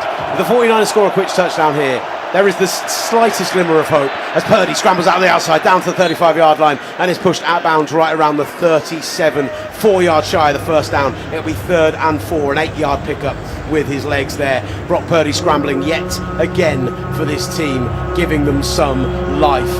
But yeah, there has to be a point where someone like Christian McCaffrey, with over 400 touches this season, they maybe need to think about rotating Brian Robinson in a little bit more, especially as he has already had a shoulder issue in this game.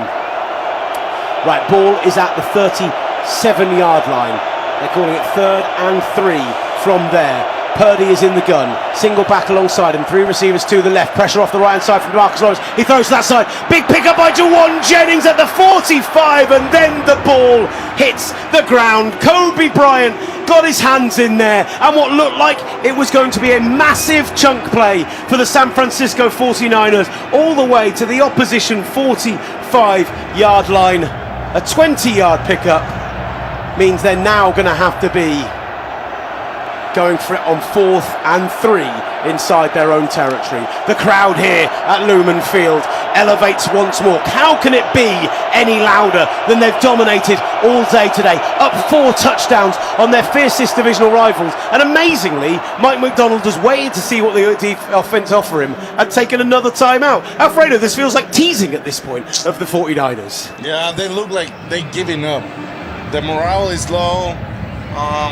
Well, it just must be so demoralising, Alfredo, when you've been run on all game and you come into this and you're wanting to look back at 2 weeks ago, you wanted to right that wrong, and ultimately what has happened today is they've been run on, they've been outfought, and unfortunately the talent just isn't there to get them over the line. They're going up against one of the best defences in the NFL, and there is no shame in that. And I think my experience in Santa Clara this week, I came across a team that there was just, the chips are down, but this is free money. What's the expectation?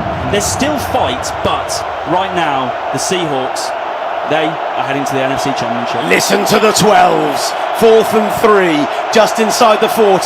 Purdy in the gun. McCaffrey alongside him. 2 receivers left, 1 to the right. They bring a blitz. Very rare, but Nick Imamori has got pressure on Purdy. Purdy managed to scramble out. Gets up to the 20. Gets up to the 23-yard line. Throws the ball downfield looking for Kendrick Bourne, who nearly brings it in, but the ball goes incomplete. Purdy may well have been out of bounds down here at the 25-yard line as well. And yet again, another turnover for this just unbelievable Adam Dirty and Mike McDonald defense. They have had no answers for them for 2 straight weeks now, and in an era, hold on, we're just finding out from the referee what's the call is, in an era where for so many years we heard defense wins championships. I really haven't felt like since the Denver Broncos 2015 no-fly zone that we have had true championship winning defenses. You've had to have a great offense, whether that's Mahomes, whether that's the Eagles, whether that's Brady and the Bucks. Like, all of these teams had to have a great offense as well as a good defense. This team has got a good offense. It's running the ball much better in the second half of the season, but this team, the Texans, the Broncos, they might be the 3 best defenses we've seen in the last decade, and they're all in the same season playing that well.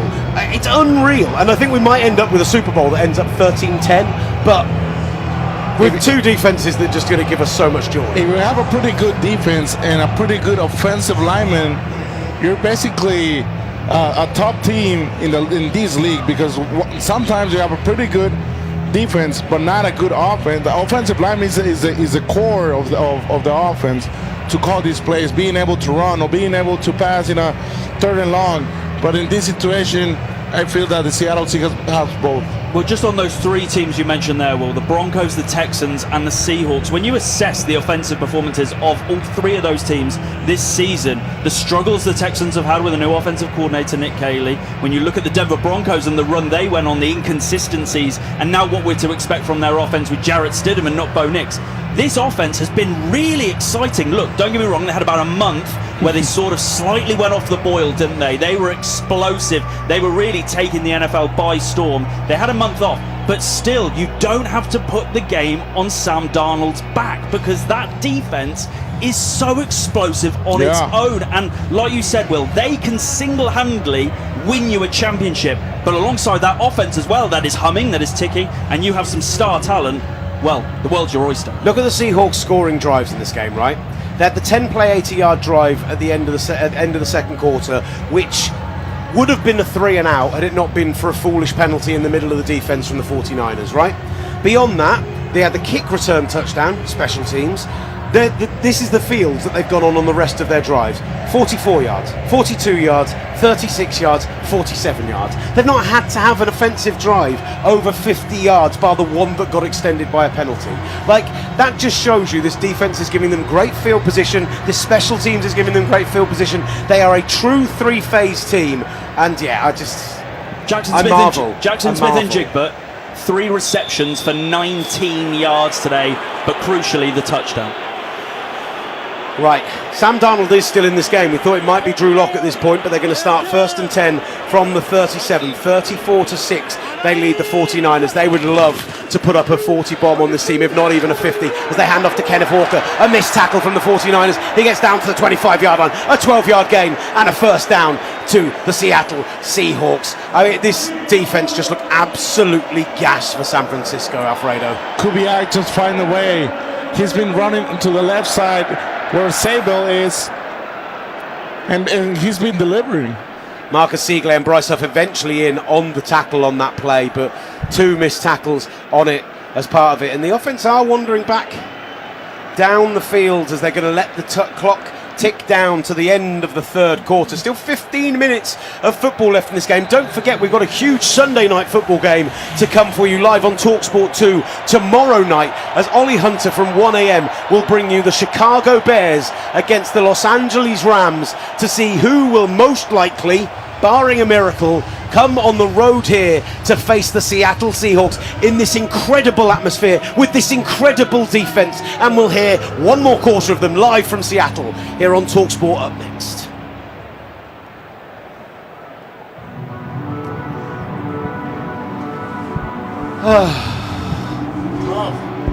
I'm so tired now.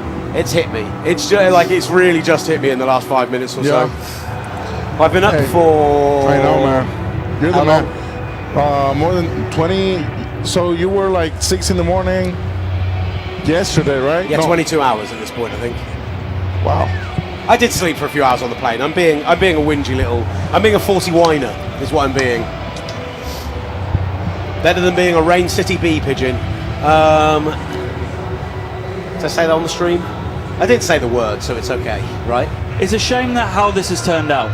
It is. I thought it was going to be a low-scoring game. Tight. I thought it was going to be tight. Yeah. So, if I was going to talk about the possibility of outcomes, my feeling was most likely a tight, low-scoring Seahawks win, but then a Seahawks blowout, and then a 49ers win, like down here somewhere. It was always like a big drop-off. Have we got any live sport today that I can talk about?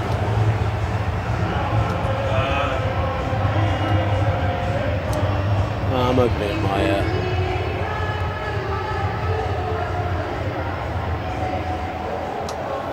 You know what's coming, right?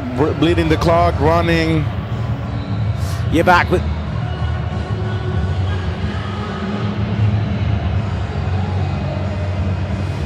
You're back with NFL Live on TalkSport 2. Will Gavin bringing you live and exclusive coverage from the NFL here in Seattle, where the Seahawks are dominating on their way to an NFC Championship game and maybe an appearance at the Super Bowl. And how sweet it would be for Mike McDonald in just his second season as the head coach of this team to get to go to the home of his fiercest rivals, having handed them their behinds twice in the space of two games, and then go and play and maybe even win a championship on their home soil.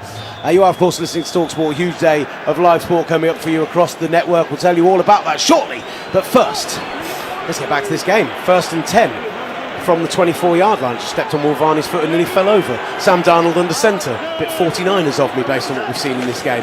Darnold takes the ball, hands it off to Kenneth Walker. One cut out to the right. Makes a man miss. Now to Renardo Green. Gets 9 yards on the play. The whole pile pushes him forward down to the 8, down to the 9, 10.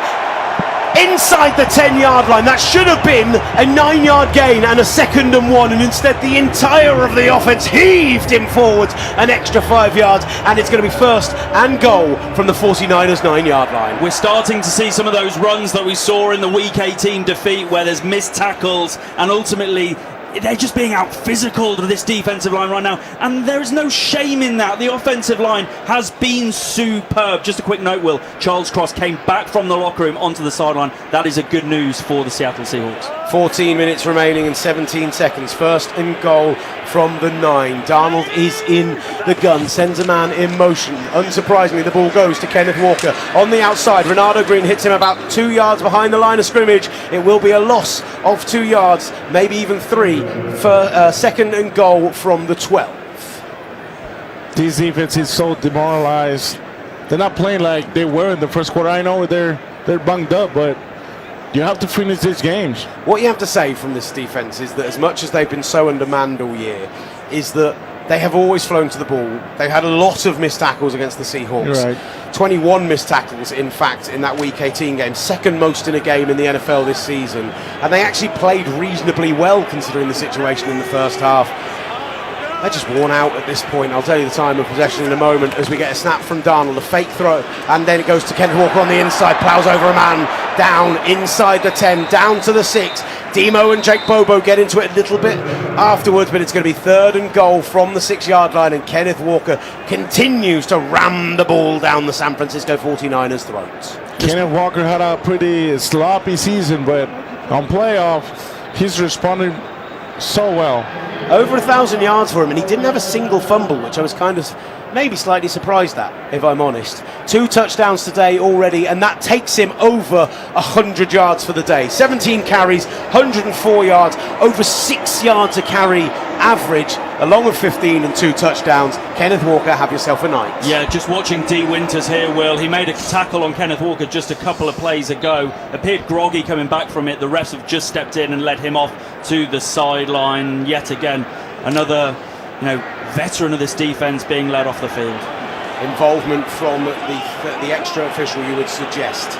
Right, Darnold in the gun, Kenneth Walker alongside him. Cooper Kupp is brought in tight with the line. It goes to Walker, off the right side of the line, down to the 5, and it's a hat trick for Kenneth Walker on this incredibly special night for the Seattle Seahawks. He strolls into the end zone off the right-hand side of his offensive line, and they have run the ball superbly tonight, the Seattle Seahawks. They have made the 49ers try and work for every single yard, and they have just broken the backs of San Francisco on their way to a 40-6 lead. That was like a cross block for Abraham Lucas and the tight end, Suburb. And I called it before. I told you that Kenneth Walker is going to get 2 more touchdowns. Jalen Sundell, the centre, with a pin pull there to get off the end as the extra point is up, and the extra point is good, and we have a 35.5 touchdown lead with 12:43 remaining in the 4th quarter. I mean, it was already blowout territory. Now, are they eyeing up a 50-burger? This is a vital lesson for the 49ers going into next season, because you never want to experience moments like these ever again. I said it pre-game that, if anything, it's terrible going out of the playoffs, your season going up in smoke. That hope ebbing away, but really going out to a divisional rival, and all of the talk this week, all the jawing back and forth between Seahawks players and 49ers players, and then coming here and, like you say, Will, being put 41 points on your back, only putting 6 points up on offense after only putting up 3 points just 2 weeks ago. That frustration, we've seen it up on the field, and the frustration is, Alfredo, they can't do anything to stop it. They tried inside zone, nothing. They tried outside zone. They tried play action. They tried everything on their menu, and nothing has worked. Imagine their frustration to not be able to have a solid drive where you can connect to your players or run pretty well. This defense is stopping every chance that Kyle Shanahan has played. Can I just put something out there to both of you, and maybe this is a cynical viewpoint and you may well correct me. A lot of talk this week about Robert Saleh taking a couple of interviews before this game, interviewing with the Miami Dolphins, the Arizona Cardinals as well. Is that something we can pick up on? Is that silliness for me to mention that when we look at a defense that's had 41 points put on it today? Listen, I hate the way the coaching cycle works. I think the fact that coaches can only interview from the 1 seed during the bye week, but then any coach can interview in the way up to the divisional round if they've already played. I think that's absolute nonsense. I think it is unfair. I'm not saying this as somebody who is involved with the 49ers or whatever. I'm saying this as a general disdain for how the rule works. It does. I've never been a fan of it. Yeah. The problem is, if you were to push the head coaching cycle to the end of January, so you say literally just the Super Bowl teams, or even to after the Super Bowl, so the second week of February, what you then are left with is, do people get to hire their GMs before that, or do they also have to wait on that? Do you get a situation where if somebody sacks their head coach in season, you're not going to allow them to hire somebody before the end of the year, and suddenly you're not getting your head coach and your GM in until the second week of February, and you're off to the combine in 2 weeks' time. You're meant to have a draft board in place. You're drafting in 6 or 7 weeks after that. So it only would work if they pushed the whole thing back, and they're already planning to push the Super Bowl back as it is. They want the Super Bowl to be on not Labor Day weekend. What's the holiday in February? Memorial Day weekend. That's their aim. When they go to 18 games, 2 bye weeks, you push the Super Bowl back and you make it a national holiday on the Monday. I just don't think there's any other way around it. I don't like it, but I think you have to offer those coaches the opportunity to try and get themselves a head coaching job. There's only 32 of those jobs in the world. As the 49ers take a touchback, they'll come out to the 35-yard line to start this drive. You have to give head coaches the chance to get that job. And Robert Saleh is someone who I think deserves another opportunity. I like Robert Saleh, but he's a leader of men type. He is not a schematic advantage guy, and I wouldn't hire him this cycle personally. I think this will be a wake-up call. This will be sobering today, and I wonder whether he comes back stronger next year with this defense with more talent on it. Purdy under centre, use check in motion, hands it to McCaffrey, up the middle, makes a man miss, gets out to the 40, out to the 43-yard line of the San Francisco 49ers, 8 yards on first down. It'll be 2nd and 2 from there. Nice off-tackle run on the left, just on the hashes, and there'll be, 2nd and 2, like I said. All 3 phases from the Seahawks. They've been great defense, offense, special teams. Right now, I don't know. I would recommend to put the subs down and have him for next week. Well, you've just said that. We're seeing similar for the 49ers as Jordan James, the rookie running back, is into the backfield and goes over the right tackle and gets it down for a 1-yard-ish gain. It's going to be 3rd and 1 at the 44-yard line. It's San Francisco to get the ball from there. McCaffrey, actually, we're seeing on the play before that, as he goes down, helmet contact with the defender's left thigh, and he comes off the field shooken up. Might be the last we see of Christian McCaffrey in the 2025 season, as it might be sensible to take him out of the game. I'm going to say that they're going to break the huddle here. He's going to be there, isn't he? No, he's not. They have got Jordan James, the rookie out of Oregon, in the backfield. It'll be Purdy, quarterback sneak, pick up 3 yards on it. First down, San Francisco, out to the 46-yard line of their own half. This is a foregone conclusion now, and it's total that the Seahawks will be in the NFC Championship game next week. We've been saying that since about one drive into the third quarter. We have been saying this for a long time. I'll let you pick up the play, Will, as the 49ers go quick. Yeah, they do. They get under centre with Purdy, with James in the backfield. He's forced to naked boot out to the left-hand side. Doesn't have options downfield, so scrambles for it, gets out past the 50 and goes down around the 51-yard line, picks up 4 on the play. It'll be 2nd and 6 from there. One thing I just wanted to say is I think one person who deserves a huge amount of credit in the Seahawks organisation, John Schneider, and we could touch on it a bit during this half. But what this team, this roster they've been able to create, the move to get Sam Darnold in and trade away Geno and DK Metcalf, and what it has brought this season, it's absolutely phenomenal, the job he's done. I hated the move from Geno to Darnold, and it's, you know, seen them in the NFC Championship game, so what do I know? 2 receivers right, 1 receiver left is Sky Moore. Straight drop back for Purdy. He looks over the middle, finds Jordan James out to the 45, dives forward past the 43-yard line of the Seattle Seahawks. First down, San Francisco in Seattle territory, right on the right hash mark. I know you have to be smart, but you gotta pay attention to the clock. It's bleeding the clock. They're gonna bleed the clock. It seems like they give up the game now. I do wonder if there's a perspective of, you mentioned there, Will, whether we've seen the end of Christian McCaffrey this season. Do you actually leave him out now? The game's gone. You don't want to get a season-ending injury ahead of 2026? Purdy's in the gun, sends Farrell in motion, has 2 receivers left, and he's going to take a straight drop back. He's under pressure from the right-hand side. DeMarcus Robinson comes up in the play, gets out to the 30, down to the 40-yard line, goes out of bounds there. A short pickup. They're going to mark him at the 39-yard line, picks up maybe 2 on the play. It'll be 2nd and 8 from there. You know what I'm seeing of Brock Purdy's that cards game. He's trying to win this game. I like his mentality. I like the way he's trying to still fight. I said DeMarcus Robinson. I obviously meant DeMarcus Lawrence off that end. DeMarcus Robinson hasn't switched sides to play pass rush for the Seahawks. Purdy under pressure. He's going to be hit from behind. Ball is out. Ball is down, and the ball is with the Seattle Seahawks. Nick Emanwari falls on the pass, and as Brock Purdy attempted to step up in the pocket, he's hit from behind. Ball comes out, and the brilliant rookie safety Nick Emanwari comes up with the play. Another turnover for this San Francisco 49ers team. Another turnover for this unbelievable defense. And I just mentioned him, DeMarcus Lawrence, with a 4th forced fumble of the season, recovered by the Seahawks. And you just mentioned John Schneider. He's on the sideline celebrating with all the coaches because he knows he's put together an unbelievable unit. Just on this very quickly, while I mention this, DeMarcus Lawrence comes to this team from the Cowboys.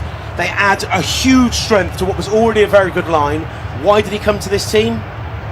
Adam Dirty coached him in Dallas. Adam Dirty was the reason that he came to Seattle, and boy has he been a huge difference for this team. If the social media team back at home, if you're still up and still listening, I think we need to make an Adam Dirty supercut of us just like heaping praise on him this week, because man, it's been wonderful to watch. Like, taking any kind of other hat I might possibly have on off, they are a joy to watch, this defense. The way they fly around, the way they're schematically so interesting. They play more nickel and dime than anyone else in the NFL. As they got healthier as the season goes on, just sensational. I think you can have a genuine appreciation for something watching it on a screen, but when you see it up close and in person, it is even more beautiful. The schematics, like you mentioned, but the physicality that they play with, the athleticism that I mentioned, that swarming nature to the ball, and we have seen that in person tonight, how special this group is. And we talk about top defenses in the league, whether it's Houston, whether it's Denver, but tonight Seattle has shown to me that this team, I knew this team were for real, I knew that they were contending. They are the contender. This team is so good and so talented. And we mentioned John Schneider. That move that they made, trading Geno to the Raiders, you trade DK Metcalf, you bring in Sam Darnold in free agency. Some of the moves they made in the draft, Nick Emanwari, what he has been this year at safety is phenomenal. Like you mentioned, bringing in DeMarcus Lawrence. This team is young, it's fierce, it's got that veteran presence, and it's hungry. And I think that's what makes them so entertaining. They are phenomenal. And I feel the window to win a Super Bowl for the Seattle Seahawks have it now. If they're trying to win it all, they need to, they're still Chicago or the Rams, but I think the window is this year. This is your time. Yeah. This is your time, because you don't know what's going to happen next year. You don't know whether your luck's going to be out on injuries. All of these things that have happened to San Francisco this year. You say, this is what we talk about, windows. The window might just be a year. Yeah. You never know what happens to Sam Darnold next year, for example. This is their time, and they are showing once again how talented they are. It's a phenomenal job from the top to the bottom of this organisation. Right. Drew Lock is in. Drew Lock is into the game. Thank you very much for that, because I was making some notes. Drew Lock is into the game and hands the ball off on the left-hand side to Valus Jones Jr., who gets back to within a line of scrimmage, maybe loses a yard on that one, and they'll call it 2nd and 10. They say got back to the line of scrimmage at the 41-yard line of the Seahawks. You know what? What a journey. Off tackle run to the right-hand side. I should keep calling this game professionally. Yeah, and of tell you course. what's happening. What a journey! What a journey that Sam Darnold has had. Going first-round pick, get traded or sending away to Carolina, and then San Francisco, and then going to the Vikings, having a good year, and then lost in the playoff, and then coming back here to Seattle, have a great year. It's a phenomenal story. It really is. We'll get into it after this play call, I imagine, as time runs out really on this game and 49ers season. Drew Lock back in the centre. They give it to Valus Jones again, up off the practice squad tonight. Picks up maybe 2 on the run there. 8:24 left in the fourth quarter. Maybe call it 3, and that'll be a 3rd and 7. Just before the 45-yard line. You mentioned Sam Darnold, Alfredo. I think it's a great point because his story is so inspiring, because there are so many players in this league who will come as a top-round draft pick, and that level of expectation that's on their shoulders. We saw it with Baker Mayfield and how he's been able to reinvigorate his career, and I think we love these stories as NFL fans, right, when we get to see people who have had to deal with adversity really turn it around. And what Sam Darnold did last year in Minnesota and then this year in Seattle just goes from strength to strength.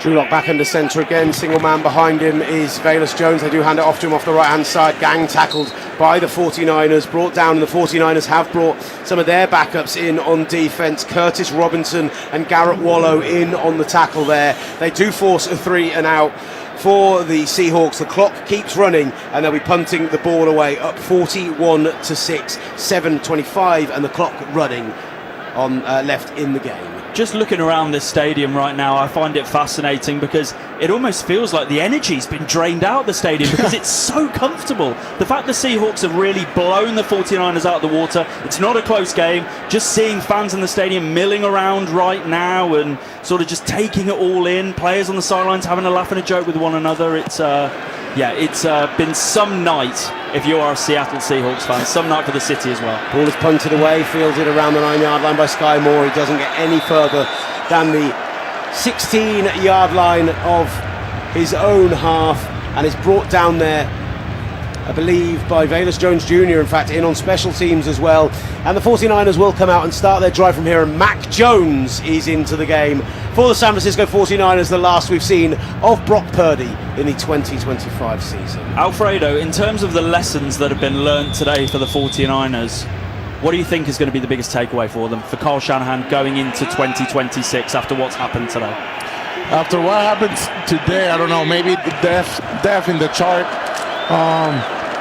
But it's been a weird season. A lot of injuries, a lot of demoralized weeks. Like, you have a 1 week go, Bosa down.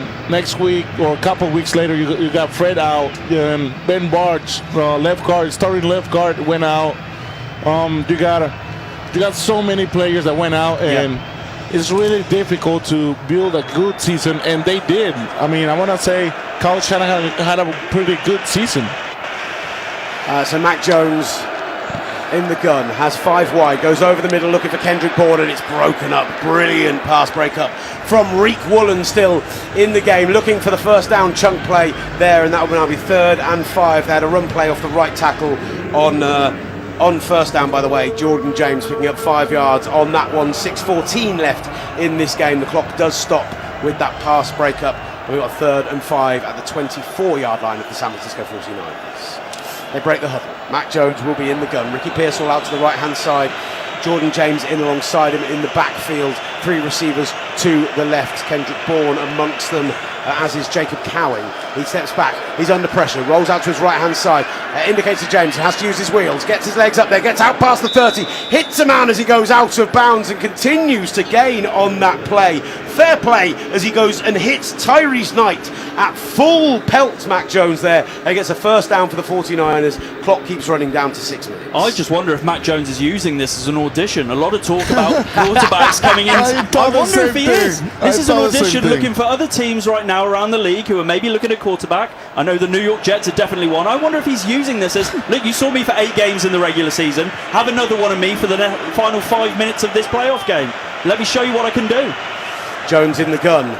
Drop back. Brian Robinson was in the backfield and now receives it over the middle, tackled right around midfield. I think that's Olu Oluwatimi coming in. Oh no, he's a centre. That's Patrick O'Connell, sorry, coming in on that one. I missed 55 up with 52. The backups are in, guys. I can make a slight mistake. They get to the 34-yard line on this one.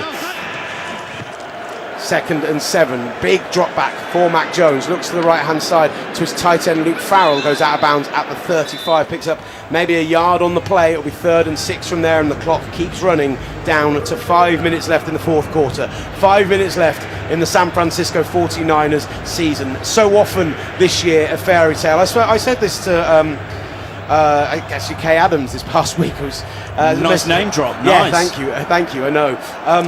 For me, this has been one of my favourite seasons to watch of them because it's been so unexpected for them to get this far with all the injuries they've had. But it felt like this performance was coming, particularly after what we saw in Week 18.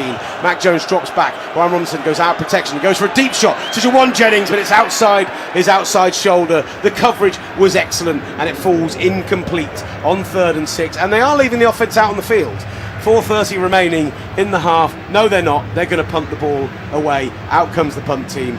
I mean, Brock Purdy looks devastated on the sideline as he's given a hug by his quarterback's coach. Absolutely tough day for this 49ers offense up against just an unbelievable defense. And I wonder for the 49ers, I got this sense in Santa Clara that maybe they believed they were onto something special this year. The amount of adversity that they've had to deal with, that long injury list that they've had to deal with week after week. I just wondered whether they felt like this could potentially be the miracle, this could be special, and how it's happened tonight is, just demoralising to say the least. Fair catch on the punt back at the 14-yard line, outside the numbers from Rashid Shaheed. Good coverage from Neal coming in on the special teams, Saran Neal, and that's where the Seahawks will be out. 41-6, 4:23 left in the half, and they are not bothering with a timeout, I don't think, here. They're going to roll this through and get this game done. Drew Lock straight into the game, straight into the huddle, and they think everybody is going to want to go home. I mean, last weekend we were in Philadelphia for what was a phenomenal 49ers win against the odds to an extent, and it was, the feeling in that locker room afterwards, even though George Kittle went down, was brilliant. But the city itself fell deathly silence after the Eagles lost. I think there's going to be a party in Seattle. There's been the Saturday night game as well. Oh boy, the 12s are going to be having a wild time. Off tackle run to that right hand side. Gets out Valus Jones to about the 20-yard line, picks up 6 on that first down. It'll be 2nd and 6 outside the numbers at right about the 20. I can tell that the entire country thought that the 49ers were going to have a pretty good shot because they were showing past few games. But now when you go against a pretty good team, there's levels. Yeah, you can tell the injury situation is pretty hard. Absolutely. It has been just a terrible day at the office for the 49ers, but like you say, a party for the Seahawks. They call it 7 yards, not 6, as Drew Lock gets under centre. Valus Jones in the backfield, it goes to Jones. Stusser steps, gets up the middle, hit right around the centre of the line, picks up maybe a yard on that one. It'll be 3rd and 2. And they are leaving a lot of the starting defence out there. Cleland Ferrell and Kalia Davis in on the tackle, but I don't know they've got anyone else to go out there and play. I'm not sure they have any other options at this point, to be honest. Just a fun bit of trivia that I thought I'd tell you guys. I always love a fun bit of trivia, buddy. I love trivia. Look, our production team back at base giving you a little bit of an insight into how big this win is for the Seahawks today. Their largest win over the 49ers was back in 2005, 41 points to 3, 41 points to 6 right now as we approach the 2-minute warning. Drew Lock under centre. Can they make it a bigger win than that? But Valus Jones hit right around the line of scrimmage, doesn't get the first down. It's going to be 4th and 1, 2:48 remaining. Clock is rolling. It'll almost be down to the 2-minute warning by the time they either punt the ball away or decide to go it on 4th down. I mean, 4th and 1 here. Do you maybe go for it, try and get that yard, quarterback sneak it, send everybody home? I don't know. It's a rivalry game. Yeah. You don't want to allow them to score any more points? Is that what you're saying? Or I mean, I'll go for it just to finish them. What a cherry that would be on top of this Sunday. What a exclamation point that would be for them.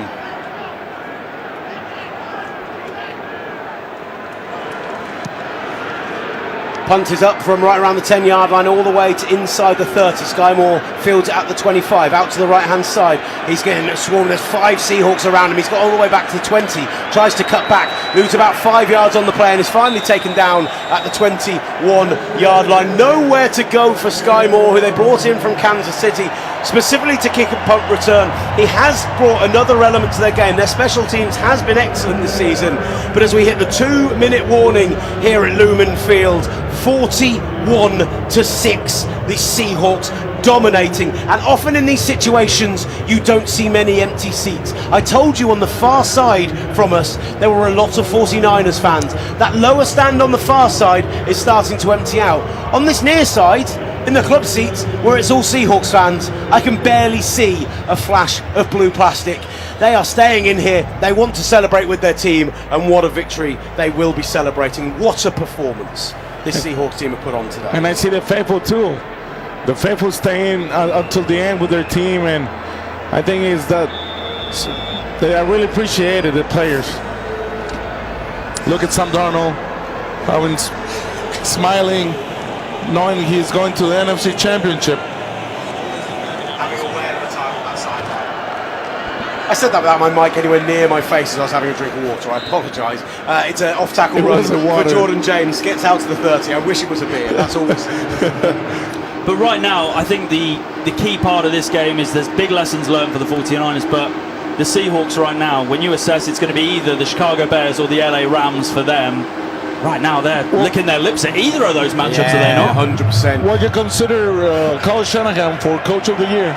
I would. I think that Mike McDonald has a very good shout at it as well. That's the thing. 2nd and 3 then, as Mac Jones hands it off to Jordan James. He makes one cut, back up inside, gets outside the 30, maybe half a yard shy of the first down as the 2 touch judges come in, and they'll call it 3rd and a half a yard from just outside that 30-yard line. Clock ticking down to just a minute remaining here. 4th quarter, 41-6. The Seattle Seahawks lose this. Oh, excuse me. I'm trying to do the maths. 41 minus 6 is 35. 43 minus 8 is 35. It matches their highest ever postseason win. I'm just thinking about my end of game call at this point, guys. This will probably be sharing that clip on social media, I imagine. Handoff to Jordan James. Runs up the gut. Gets the first down for the 49ers. But we are down to within 40 seconds remaining. Will they snap the ball once more? No, the 49ers are clearing off the bench on the far side.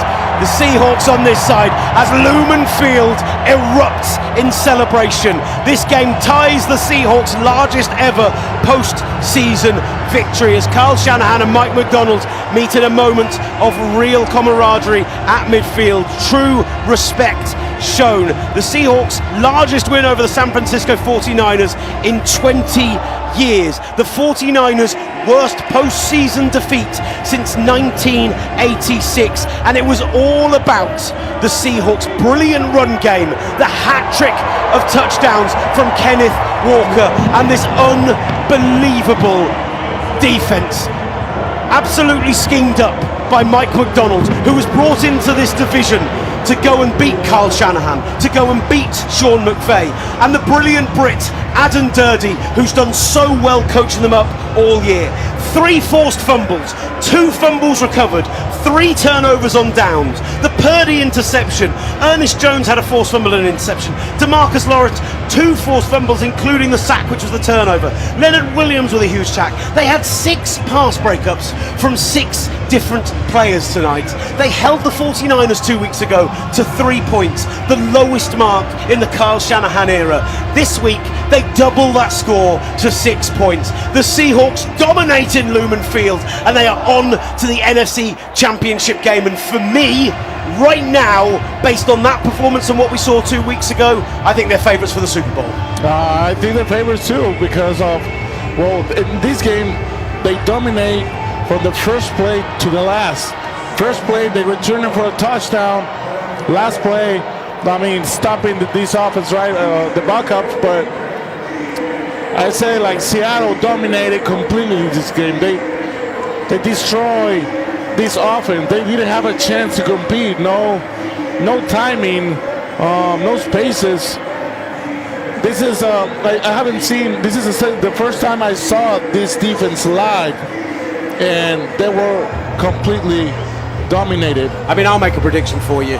Yeah. It's the first time I've seen this defense live in 3 weeks. I fully expect to see this defense live again in Santa Clara when we're there to call Super Bowl 60 alongside Ross Tucker, alongside Greg Rosenthal, alongside the brilliant Will Varney, because that was just sensational. I thought when I watched the game from my sofa with a good buddy of mine who's a Seahawks fan and a few other friends, and I watched that game 2 weeks ago, it's not hidden in any way, shape or form that I am a 49ers fan. I love good football and I love watching the Seahawks team play. But I watched that game and I just thought to myself, this defense, every time you get a pass off, every time someone makes a reception, they just close the ball down, they hit you immediately, they are to it every time, they read everything you're doing. Do you remember that Carl Juszczyk, like fake toss play to Christian McCaffrey in the first half, which was classic Shanahan, which was classic first down pickup, and the Seahawks just read them like a book and said absolutely not, shutting that down. They look unstoppable on that side of the ball, and even the Rams, who I think were my favourite going into the season for the Super Bowl, alongside the Packers. They were the team who I said if Stafford's back holds up, I like them to go all the way. I think they're the most complete team in the NFL. But this defense is so good, that unit is so good, that I think that's going to make the difference in an NFC Championship game. Whether it's against Caleb Williams, who's been so good this postseason, so good in the last few weeks of the season, or whether it's against Matthew Stafford, who's probably going to win the MVP. I think this defense will have the beating of both of them. I really do. It was simply outstanding. Simply outstanding performance from what we've seen today. And like you said, Alfredo, it gives you moment for thought of how good they were. I remember back in October seeing Matthew Stafford firsthand. And sometimes you see special players and they sort of take your breath away. Performance-wise, I think he had 5 touchdowns on the day. Today, this was a unit. This was a group of players. The talent level was so high, and what they've been able to do, this malleable defense that I mentioned has this phenomenal balance of veterans and youth. And there is this hunger and this desire to hunt and get the ball at every possible time. They are superb. The offense, like we mentioned in the game, they don't have to be outstanding. They don't have to be amazing. But Sam Darnold showed enough tonight to say he can put a game on his back if he needs to with that offense. There are players in there. Kenneth Walker, 3 touchdowns on the day. Jackson Smith and Jigba, probably, if not possibly, the 1-2 in the Offensive Player of the Year come NFL honors in a couple of weeks' time. This is an outstanding group, an outstanding coaching staff, an unbelievable job by the front office in creating this roster. Who on earth at the start of this season, when they looked at Geno Smith being traded, DK Metcalf being traded, did they believe this team would canter to an NFC Championship game? An unbelievable job, and it simply has to be applauded. We've witnessed something special at Lumen Field tonight, and I second what you said, Will. This is the team to beat for me in the NFC right now, and for me, the team to beat in the Super Bowl, because they are that good. Right, I'm going to take a moment, though, to wax lyrical about the 49ers season. Let's do it. Because as much as the Seahawks deserve the flowers right now, and they are deserving winners of this NFC West, deserving winners of this game, deserving number 1 seeds, and let's not forget, 4 times they've been number 1 seeds, 3 times they've been to the Super Bowl, and right now they're 1 game away from doing the same again. This season is Kyle Shanahan's best coaching job as the San Francisco 49ers head coach. And I say that as a guy who's taken them to 2 Super Bowls, who has taken them to multiple NFC Championship games. This is the first time he's lost a game before the NFC Championship game when he's made the playoffs. 7-0 prior to the NFC Championship game when playing in the playoffs, right? It's an unbelievable record, and that this year, Brock Purdy goes down week 1. George Kittle goes down week 1. Nick Bosa goes down week 3 with a season ender. Fred Warner goes down week 6 with what turns out to be a season ender. You're losing 3 future Hall of Famers, 2 guaranteed All-Pros this season, probably 3 as well, like Nick Bosa, probably a second-team guy. And in Brock Purdy, what you saw in the second half of the season from him when he came back in was one of the best 8-game stretches of his career so far. Up until that Seahawks game, that point, he was absolutely brilliant. The way I'm going to be positive about them and the way I'm going to spin this to you is I'm going to say that they have shown, with whether it be Upton Stout, whether it be Alfred Collins, whether it be CJ West, who made big plays again Marquis tonight. Siegel last week against the Philadelphia Eagles has given you something. Marquis Siegel, you've got a bunch of second-year guys like Malik Mustafa. Everybody is under contract in the back end of that defence. Only free agents you've really got. Juwan Jennings is probably the key one. But when Juwan Jennings is your key free agent, you're hopefully going to be able to find a way to move on from Brandon Ayuk. That's going to create some cap space for you. This is absolutely a 49ers team who can win 12 games again next season, who can push the Seahawks again next season, and could be NFC champions, could be Super Bowl champions again next year. I think what these young players will have learnt this season, what they will have gone through, going through all of those hardships, all of those ups and downs, fighting every single week. Trent Williams said it to us last week.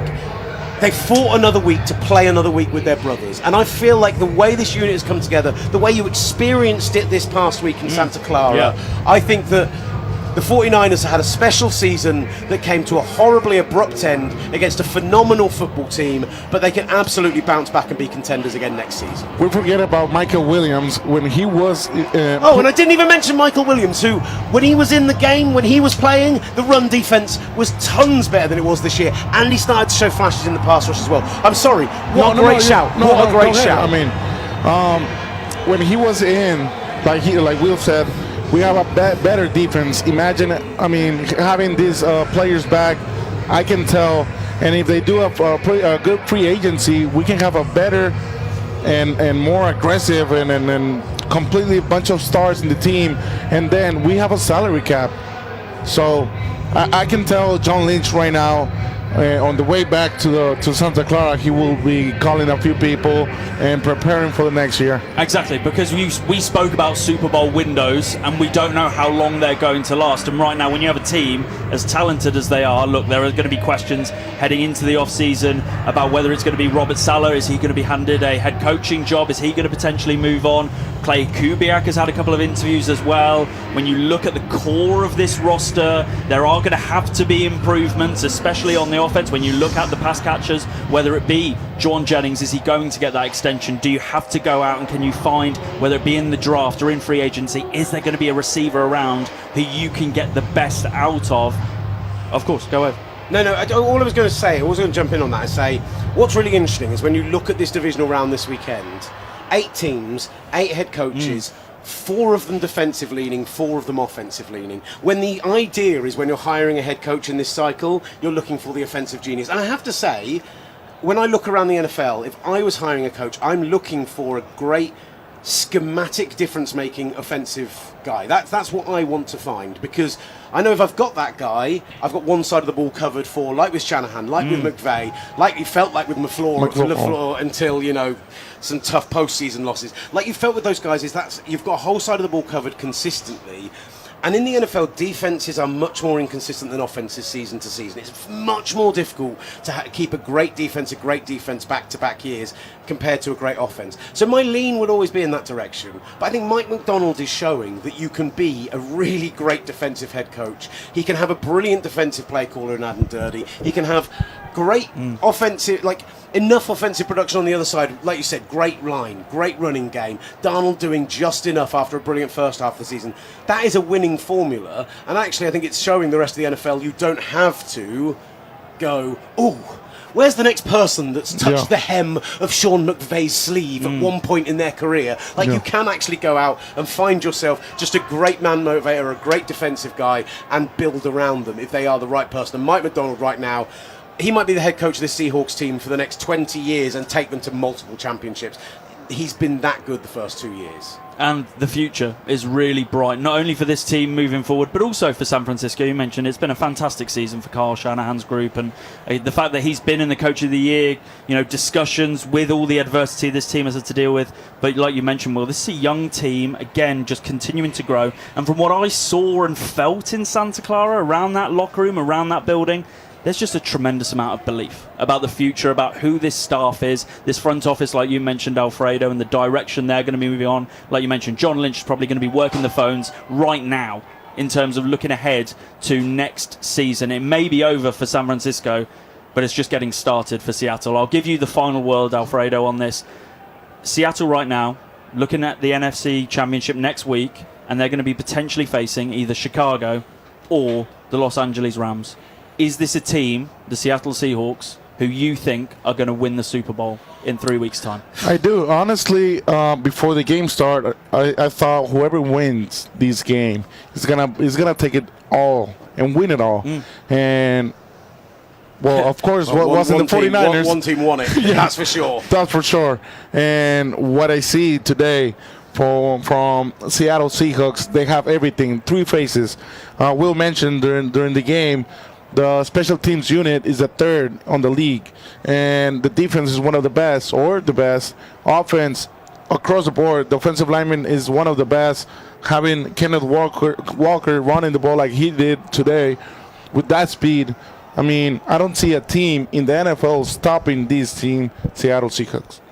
Just a phenomenal stat that's just popped up, by the way, before we wrap. Kenneth Walker III, the first Seahawks player with 3 rushing touchdowns in a playoff game since Shaun Alexander back in 2003, and that happened to be against the Green Bay Packers. He popped off tonight, and a player where they've really not run the ball at a consistent rate this season, but goodness me, they did it tonight. It has been an absolute pleasure being with you, Alfredo Gutierrez, over the last couple of weeks, from Philadelphia last weekend to here in Seattle. Thank you so much for joining us on the TalkSport Network. We hope you've had fun.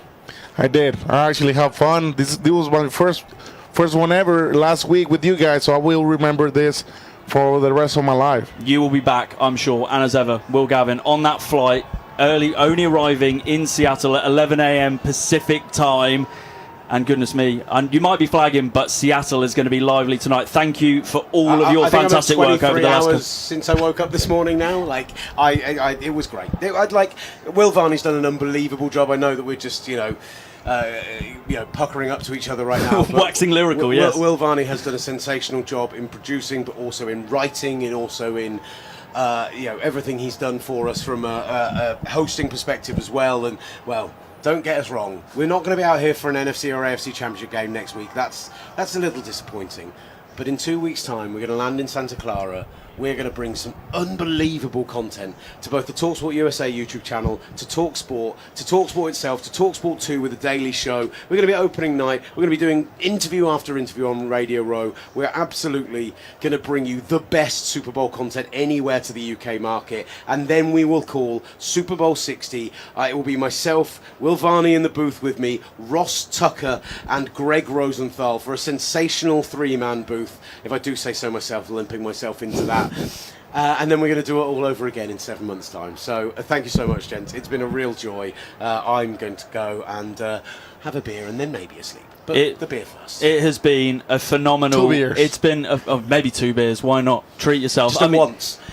Stone Cold style. Just smashing them in the air. But this has been a special couple of weeks, being out here in the United States, last week in Philadelphia and then tonight in Seattle. My thanks to Will and to Alfredo, as ever, for their superb work bringing you the game. A reminder for you to check out our TalkSport USA YouTube channel, by the way. You're going to hear our weekly Across the Formation podcast. Will, Ollie Hunter, Sam Harris. They're going to be breaking down all of the news and storylines from the divisional round weekend. They'll be touching on this game, I am sure. I think Will might have some strong opinions on it. Don't you worry. Make sure to subscribe to the channel. If you're watching us right now, thank you so much for joining us on the TalkSport and the TalkSport USA YouTube channel. Make sure to subscribe. You won't miss any of the content, like Will mentioned, live from Santa Clara in 3 weeks' time. Super Bowl 60 coming your way. We will find out in the next week or so who are going to be the 2 teams featuring in the sport's biggest spectacle. Well, what a night it's been at Lumen Field. This city right now,